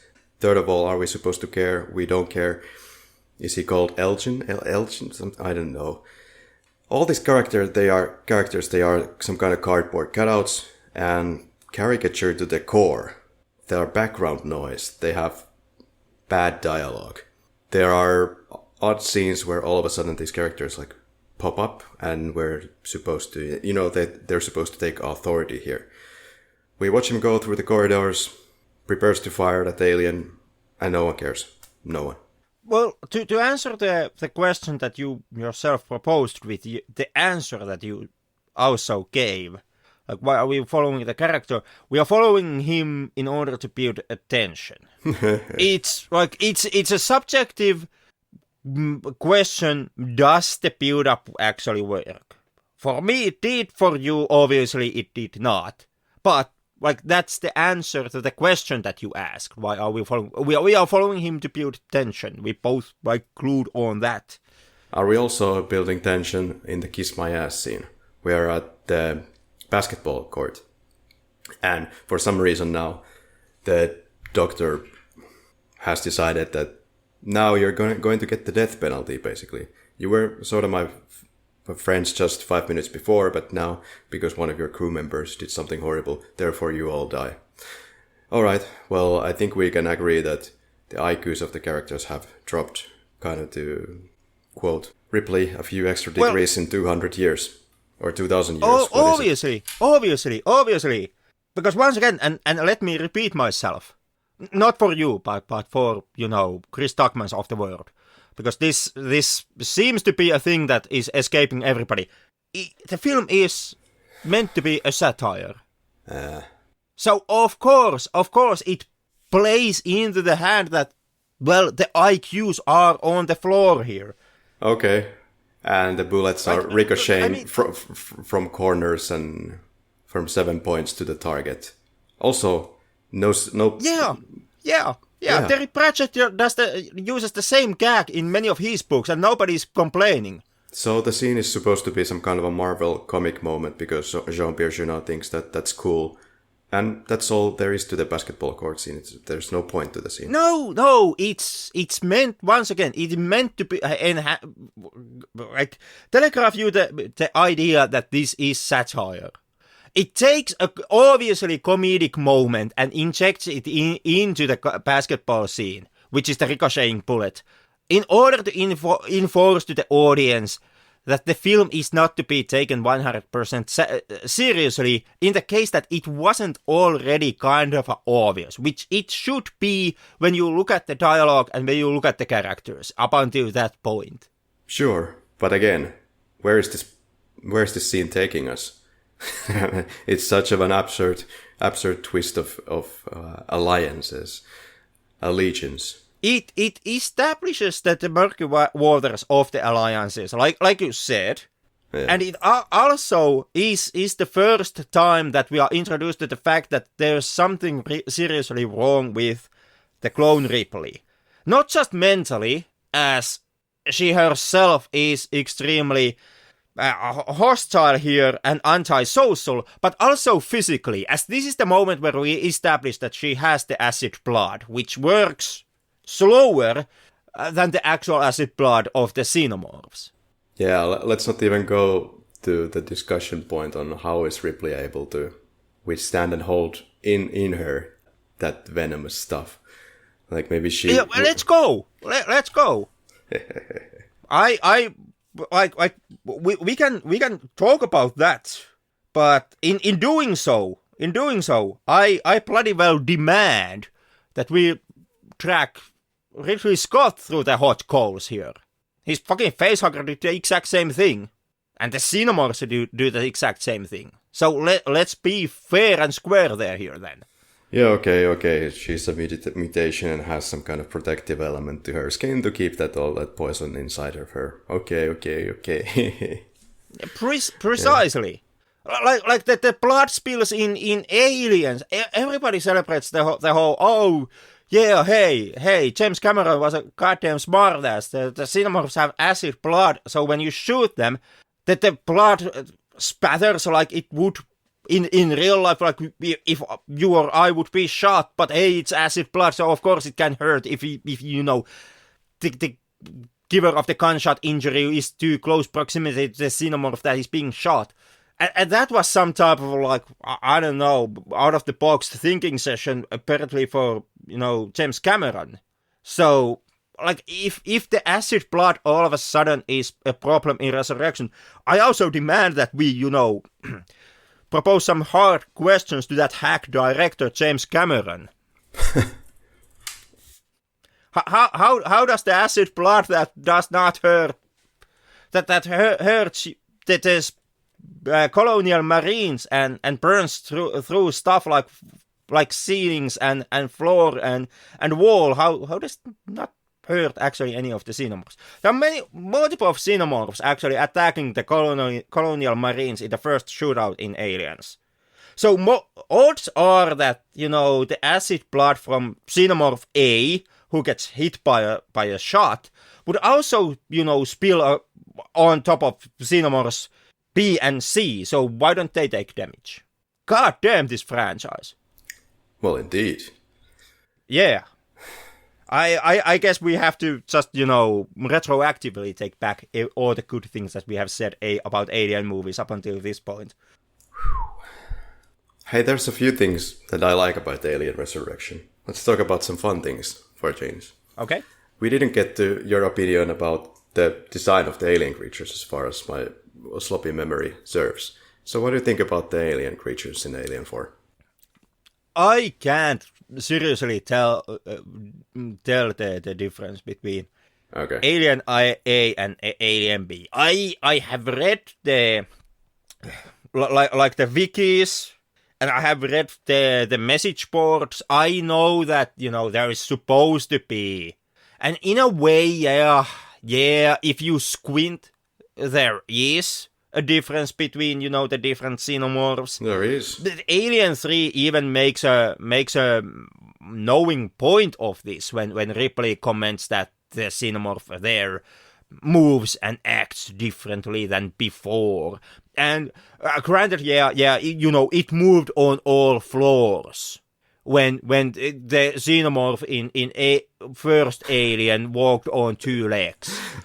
But like those are differences that I don't pay any attention to, much like I wouldn't have paid attention to Michael Myers walking in different Halloween films hadn't you brought it up as a discussion point in those episodes. So like I can't tell the difference. The only way how I can differentiate between 2 different xenomorphs in these movies is that, well, the Alien 3 xenomorph can't blend into the surroundings.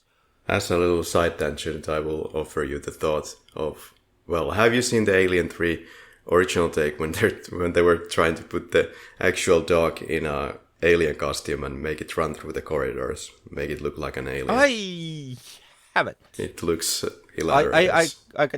I can believe that must look goofy as all hell. It looks exactly like you would think, like a dog slowly walking to the other end of the corridor. Looks as ridiculous as you can imagine. And so combining that, if you would have put that into the movie and then like Ripley saying that it moves differently, like I could see what you mean. But yeah, I do like the alien design in a way in Resurrection. I think it looks a bit more organic. I think they put a heck of a lot of, obviously put some heck of a lot of CGI stuff on top of the alien design. Not sure at all in what quantities these creatures are in close-ups, like CGI, and which part is like the original. But they look pretty organic, and that the whole character breathes, and I love I love the steam that is coming from their mouths and all these little special details. On the other hand, I have to say that they went overboard with that. So we have already stated that Ripley goes on living for reasons that depend on if you're listening to me or Henrik, or it's because of she goes on living because she didn't have much of a choice because of the $11 million paycheck, which forced her hand. We have already discussed the critiquing of the tonal shift and the choices of the directorial department. We have discussed the debunking of the inconsistencies on my side and absurdities in the characterizations. We have discussed our recommendations and preferences in these small quadrants. We could go into the quickies to go a little bit more broad, I guess. Yeah, by all means. Okay. The performance pedestal. Raise and praise, or say something less pleasant about an actor. I would actually put Sigourney Weaver here.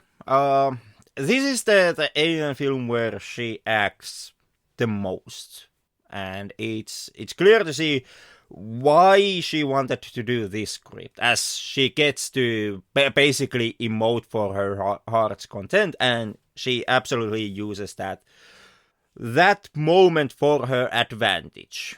Like looking back at some of the previous films, Ripley's, well, in especially in Aliens 3, Ripley, when it comes to her as an emoting character, she kinda stays constant throughout the movie. Because she's constantly focused on the mission, which is for the first half to figure out is there really an alien on this film called Alien 3, and then the second half of the film to try to kill the alien. But in here we have body dysphoria, we have possible queer energy, we have sadness, we have disgust, especially when she sees all the failed alien clones. We have a larger range here. Regarding Winona Ryder's part and her acting chops, there's been a lot of crying and moaning about that. Do you have any thoughts on that? She does commendable job. Like goddamn, she actually manages to be funny in a couple of scenes, especially the ones where she pretends to be drunk, which, seeing how she's meant to be an android, is way more than what Bishop and the android in the first film ever did. I enjoyed the scene where she pretended to be the mother. Intruder on level 1. All aliens, please proceed to level 1. It was good. I don't have a problem with her acting. Like maybe it's not like a stellar, but I don't see what people are complaining so much about that. For me, maybe I'll just go with Sigourney Weaver. Yeah, she seems to enjoy what she's trying to do here. So even if I don't like the character and characterization, what worked? For me, it is the themes and the satire. Kind of hitting a blank here. The alien design. I guess the vision, if this is what you wanted to do, that maybe worked in your world. What didn't work? This is actually your department. I could give an answer here, but I don't want to take anything away from your laundry list of problems. So by all means, take the next 15 minutes to yourself, Karri. Well, I have stated a lot of things already, but looks like the... But those have been wrong things. You can use this moment to state a correct thing. You can say that the end credits went on just 2 seconds too long. I will say that Alien 3 was blamed a lot for studio interference, rightfully so. And even though if the script was not tampered by the studio, I will still say that this is a studio interference movie. And just taking advantage of a director who is not motivated or just doesn't care, is just there to make a little buck, and I don't know, maybe he's also having a little bit of fun time, but isn't really committed to the Alien franchise. Doesn't understand the Alien franchise. Could have been a good thing, but ends up being a bad thing in this case. Seeing how once again, coming from Whedon's and Weaver's interviews, and the assumed control that Weaver had over Resurrection. Like your comments seem they sound like they are playing into the age-old sentiment that Alien fans seem to have, that Sigourney Weaver is like the sci-fi goddess of, or is the sci-fi goddess as long as she just does not try to have any type of a control over the franchise. She can have control, but I will argue that the fact that you have control or try to impose your control doesn't automatically make a good movie. No, but if you are blaming studio interference, well, that would mean that Weaver herself then would not have control, seeing how Weaver is not part of the studio. Like you can land the blame on the studio's feet. By all means, you can land the blame on director's feet, or you can blame or Whedon's feet or Weaver's feet.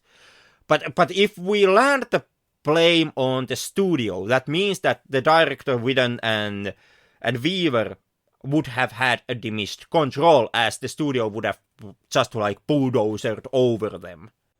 Yeah, Sigourney Weaver had a chance to do something, and even then, like, the script was what it was, and in my opinion, seems to be quite the catastrophe on your hands, and she decides not to act on it. Or it's more likely that, well, I have $11 million in my pocket already, basically, so I don't care. The script can be whatever it is. I will just have as much fun as I can possibly have during the shoot. So I would argue that she didn't touch the script because she didn't want to upset Fox. Even if she would have like a producer or executive producer credit, these can often be... Of course, this is very hypothetical and I don't know for real, but in many cases also, if you get the executive producer or producer credit, it doesn't mean anything. It just means that it makes the movie look like, oh, this actor is really interested in participating in this movie, but in fact, she's not, or might not be. Yeah. The credit itself does not automatically mean that. But once again, if Whedon, the interviews of Whedon and Weaver are to be believed, in that case, Weaver did have a hand in how the script shaped out. And once again, like, if we are to take Whedon's word, and I'm not saying that we automatically have to. I have been pushing against, taking the artist's word previously also on this podcast. But usually those are the moments when I have faced backlash from you and Zach. But if we are to take Whedon's word, in that case, his script was not tempered when it comes to textually. So basically, like, the studio's mismanagement of the material, and therefore the damage that the studio would have made would have been actually quite small, and this would have been more just problems on the artistic vision. And if the artist then fucks up as badly as you seem to propose that they did, by virtue of the movie being as bad as you seem to propose it is, in that case we would have to re-ask the question, like, is it actually like good guy studio to step in? Okay. And that's a fair point. That's a fair point. It could be that in the end it doesn't really matter to me who fucked up. Somebody fucked up. It could be the studio interference, or in other ways of thinking it might not be at all. Let's take the artist for their words then, and see that Jean-Pierre Jeunet, I mean, that's a very odd choice for Alien franchise to begin with. Jean-Pierre Jeunet... Not really, no. Well, the guy has artistic chops, I give it that much. And he has... once again, it's perhaps debatable, or I can't say how much artistic chops he has, and how much, those jobs come from, his occasional co-director Mark Caro. But like looking back at Mark Caro and Jean-Pierre co-directions, those being Delicatessen, which is also an absurdist satire that we have visited previously on this podcast. You didn't like it that much. I hugely loved it, and the City of, more specifically, City of Lost Children. I actually can see very well the studio's like rationality when they have hired Jean-Pierre to direct this, because I do think that in those films we get to see kind of a lot of strong visual elements. Pervasion of human body, the combination of metal and flesh, at times even in morbid and gruesome manner. And those are elements that I can actually see that would play out in also in Alien universe. And those are actually elements that I hugely love in Alien Resurrection when they are on screen. I really like the moment when Ripley meets the failed Ripley clones. And as they established, I do like the mutated Queen quite a lot. I love the hybrid alien at the end of a film. That's kind of a material that I most definitely would want from the fourth entry into this franchise. Okay. So in that sense, I would say that like Jean-Pierre's casting as a director. From studio perspective, I can actually clearly see like why they have made that decision.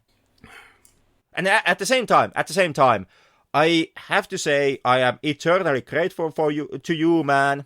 Seriously, from the bottom of my heart, for the fact that unlike everybody else who takes part in Alien Resurrection discourse, you didn't play the dude directed Amelie card. No, no. Yeah, thank you, because I am so goddamn tired and irritated about that argument, and especially how intellectually lazy that argument is. Absolutely. Yeah. I think the director's strengths lie in that kind of artistic drama movies such as Amelie and Delicatessen. Both are movies that I would say they are highly subjective in large parts if you gravitate towards that kind of stuff. And if you do, congrats. In my case, I don't. I also don't happen to gravitate towards Alien Resurrection. I think it's for different reasons, but nonetheless, these three movies is not around my alley, or not something that I would like to watch. Okay, I on the other hand, as most likely is clearly evident already, really like in our Delicatessen episode, I strongly went behind that film. I love City of Lost Children, and I also quite like Amelie, even though, okay, Amelie does not have a place in this discussion, seeing how it's totally completely different, and also a movie that came out 4 years after Resurrection, which is precisely the reason why I have a problem whenever people are posing the question, like, why did they hire the dude who directed Amelie? Yeah, precisely. They didn't. The film wasn't made. It came out 4 years after this Resurrection. They couldn't have hired the director of Amelie. They hired the director of City of Lost Children, and that decision to me makes perfect sense. And as a person who loves City of Lost Children, I like, to me that tone and that visuality is something that I can see working in Alien universe, and I am even grateful that I got to see what we have here.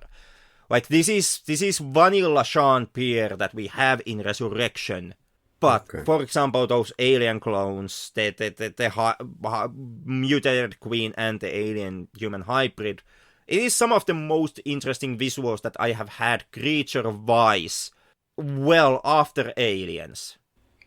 Well, Henrik, perhaps going as far as Ridley Scott's Alien, seeing how the queen in Aliens basically is just the basic xenomorphs on steroids.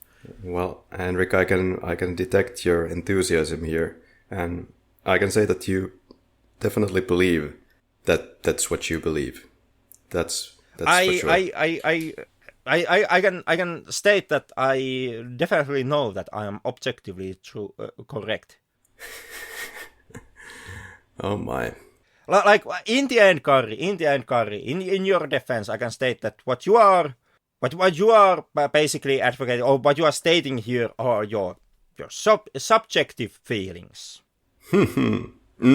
Yeah, this got off the rails, this podcast, pretty fast. Yeah. I did warn you. I did warn you that this might happen. I didn't say that it's going to be this bad, but even I didn't know it's going to be this bad.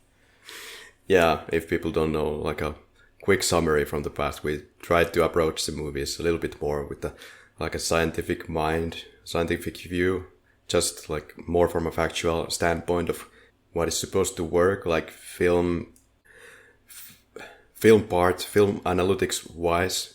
What are the things that we objectively know that work in films, and what objectively do not work in the film in the sense of audience reception and things like that. But it's extremely difficult to take that path, and in the end, movies are meant for entertainment.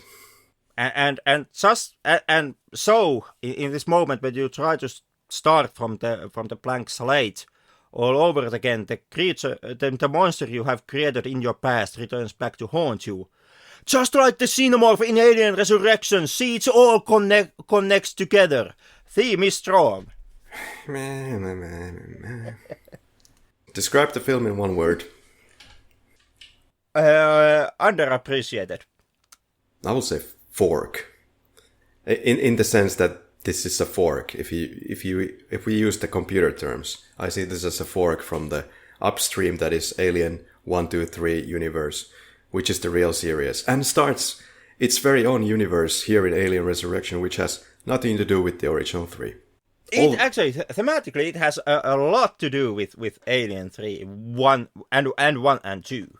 One thing it has kind of in common with the 1, 2, 3 is the color space again. I would like to whine and bitch a little bit about the color space, because if it's not the same throughout each movie, it is like this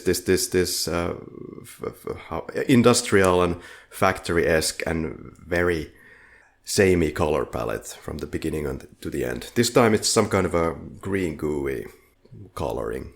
But if we are to take a serious film analytic who has written books and all stuff, like David McKenzie, okay, who also is a film critic for The Guardian, McKenzie has made in his writings the case that the reason why Alien Resurrection does not work is because Ripley as a character, come to the Alien 3, Ripley as a character is finally free from the maiden mother crone archetype cycle. Like McKenzie says that in Alien, Ripley is a maiden. In Aliens, she's the mother, and in Alien 3, she's the crone, which to McKenzie seems to suggest that come to fourth film, Resurrection, Ripley as a character has no archetype where to go. She's the Phoenix, and because of that, the character can't work.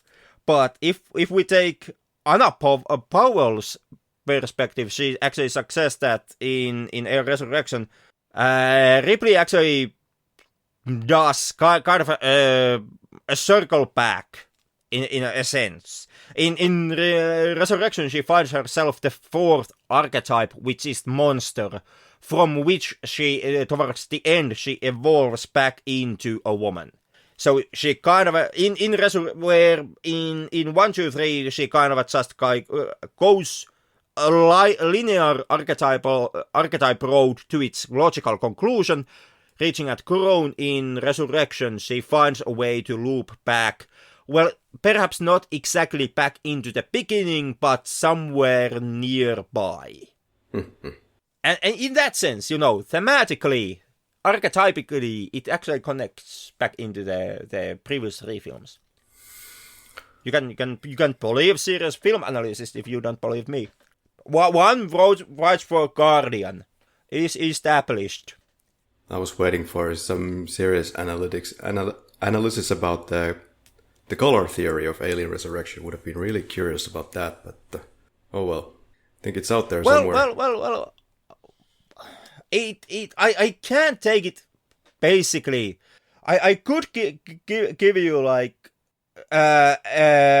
RPG notion here, seeing how Aliens is perhaps the blue film, and this is in here the coloring is green. The problem here is that Alien 3 is perhaps more yellow than red, but yellow is derived from red. So basically, we if we are to accept yellow as red, we can have like these 2, 3, and 4 would be for RGB.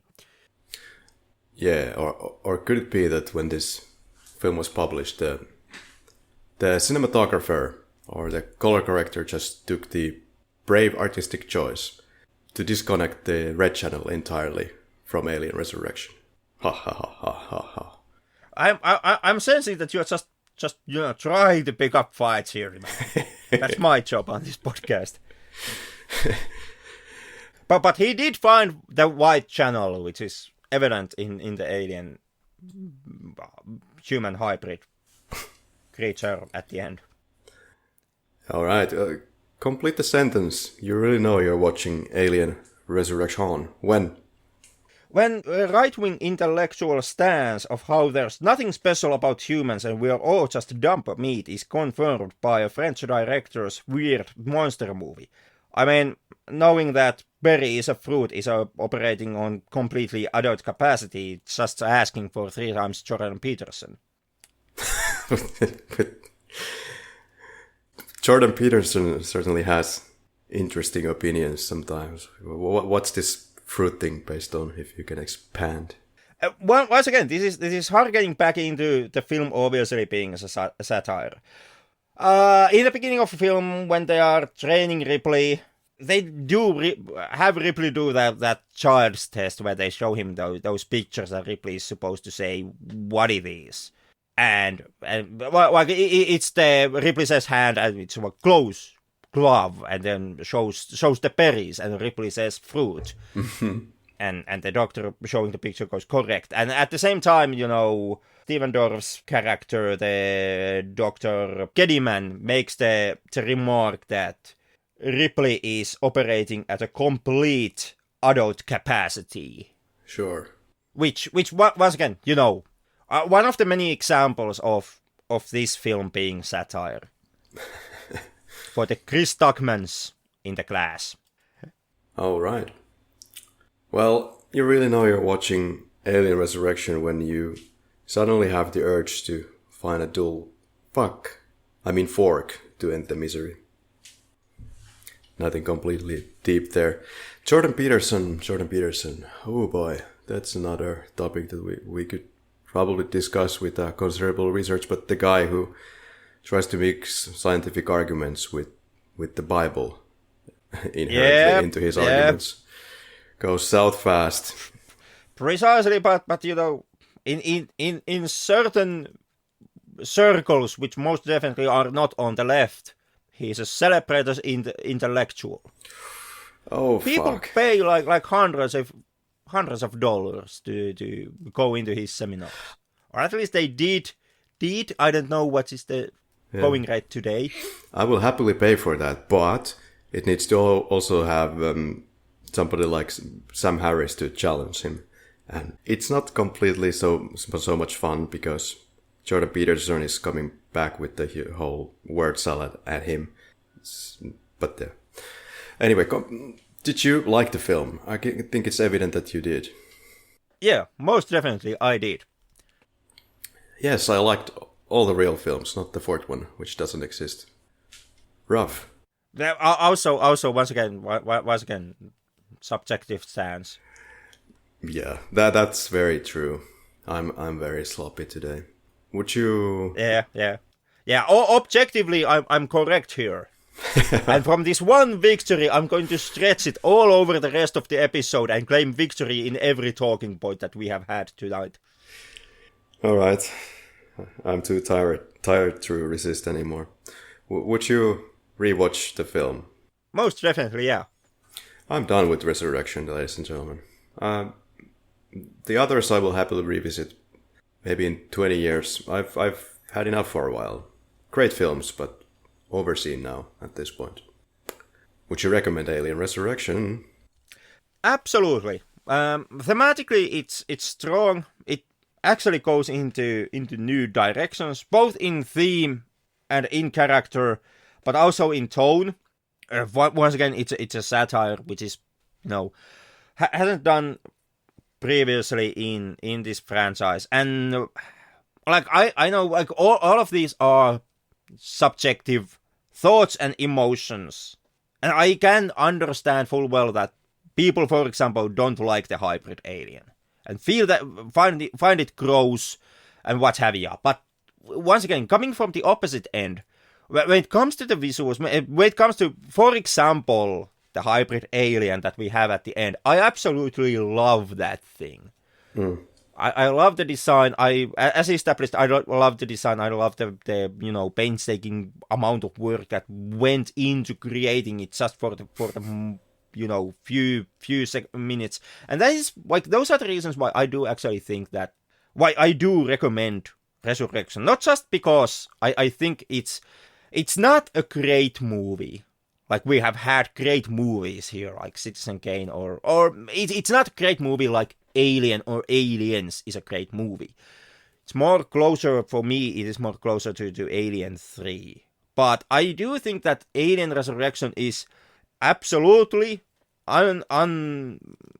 questionably watchable, and I do think that Resurrection is also, it's recommended to be watched if you haven't seen it before, because I would love to actually have Resurrection to have some similar type of redemption arc that Alien 3 had, like a film that was cursed when it came out, and later on people found the themes, found the discussion points, and the film was basically now is well, if not necessarily celebrated, but at least enjoyed in some circles. And I would love that same thing to happen to Resurrection, which at the moment still is almost being religiously stoned to death by absolutely everybody on the scene, and my sweet poor white boy just doesn't get enough love. I mean, god damn it.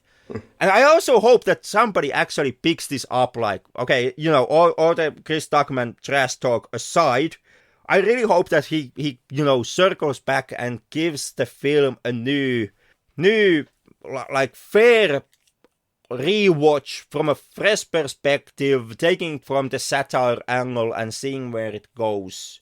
Because at this point, absolutely everybody, your nostalgia critics and you name them, have already made like I absolutely hate this movie. There's no redeeming qualities in it whatsoever, etc. arguments. So in that sense, actually working back and trying to see something deeper and more meaningful in this movie would be actually your next, like, could lead you into the next YouTube content video. Like fairer than its, like, Alien Resurrection, better than its reputation, or misunderstood masterpiece. There's your clickbait title. Right there. Never say that I didn't give the YouTube community anything. There's at least 50,000 clicks on that title. Alright, would I recommend Alien Resurrection? Well, I would recommend that Alien movie out there, except Resurrection. There's, as we've discussed... Is that also Alien versus Predators? Oh, that would be Alien and Aliens. And Alien 3. Does Alien Covenant count? It does not. Okay. It does not, spoilers. There's some more subjective things about the movie that I haven't mentioned that I just, this is pretty much completely subjective, but I just do heavily dislike the repetitive themes and thematics in the soundtrack. There's a certain little piece that repeats over and over and over that gets stuck in your head for maybe months on end, and that is one of the worst after effects of watching Alien Resurrection. Are you trying to make the case that on top of everything else that is great, it also has a catchy theme? I'll tell you that it definitely milks that theme throughout. This film doesn't work as a comedy, it doesn't work as a satire. The characters don't work. It works as a satire. I have to push you against you in there. Mm-hmm. I honestly think that it works as a satire. I disagree, like because the satiric elements have been watered down to a degree, and that is juxtaposed with supposedly be serious Alien, with a bunch of goofy moments, of course, where the alien is grabbing someone's head. Odd decisions, by the way, in that scene too. Like when the alien is escaping the sort of prison cell. Like, you would have thought that the doctor who was making faces to the alien before and pressing the big red button, that he would be the one that would be frozen to death in the follow-up scene. But no, it's just some rando who appears there. Like, that's a missed opportunity. No sweet revenge there. But I must say, satire is, in my opinion, it's not watered down here. It's extremely strong in the opening third of the film, and then it just quietly starts to more and more fade into the background as the situation gets more serious. I'd like to know what's the obsession of the studios and movies these days to kind of do this, to kind of do the nostalgia trip, but tie it in with comedic and satiric parts. I really, really hate that, especially when there's callbacks also involved. I hate that they want to be these audience pleasers where, you laugh for a moment in the audience, but you leave the theater with the feeling of, well, that was shit, but at least I had a few laughs. Or maybe you feel like, oh, actually, this was pretty good. I'm gonna get it on DVD, then you go home and watch it and, oh my god, what the hell is this thing? So in the audience, you may have that, group encouragement to laugh, or you get the fake sensation that you are actually enjoying the movie when you are not. But also in that sense, Alien Resurrection actually made this to work, because it doesn't do that. That's your opinion, man. Well, it's an objective fact that the satire is like don't just believe me. Believe Chris Stuckman, who didn't pick on the whole thing. It's subtle enough that apparently it has flown under people's radars, even though it is in their face. So it's not like, and in that sense, it's not like, for example, what Marvel, for example, is doing, where it's a direct callback into a thing with, stop everything and cue for a laugh moment. But speaking of that's your opinion, man, it would be fun to do some Coen Brothers movies every once in a while. I think there could be a couple that we could give a try. We have already done, The Big Lebowski. That was a lot of fun in episode 2 quite a while ago. But what are we going to do next, Henrik? I don't have a faintest idea. Prometheus, by chance? Well, fuck it. Let's do it. Let's wrap this whole franchise to its conclusion. Yeah. Well, I'm actually on board with doing the Ridley Scott, whatever those films were, because that actually allows us to finally land on alien movies that were not good. Yeah, I think we could take a look at those and then finally put the order of things. Like you said, figure out which movie actually was, if the Ridley Scott new alien movies are worth anything, worth anyone's time, whether they... Well, yeah. I have an answer for you already, but perhaps we can spare it. Yeah. To the fortnight. Until then.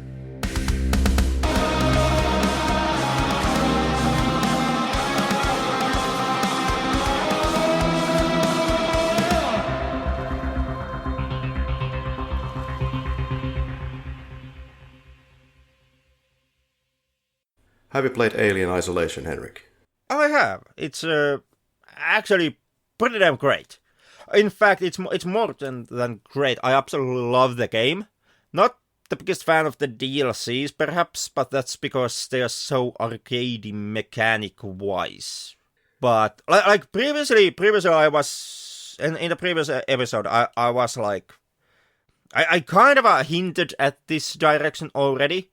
When I talked about how Aliens is the film that kind of made the blueprint for the franchise as it exists outside of the movies, the more action-heavy colonial marines focused approach into things, and in that regard, especially, I think Alien Isolation is a welcome entry into Alien franchise and canon, seeing how that's, at least to my knowledge, the first and only Alien game that actually takes its cues from Ridley Scott's film.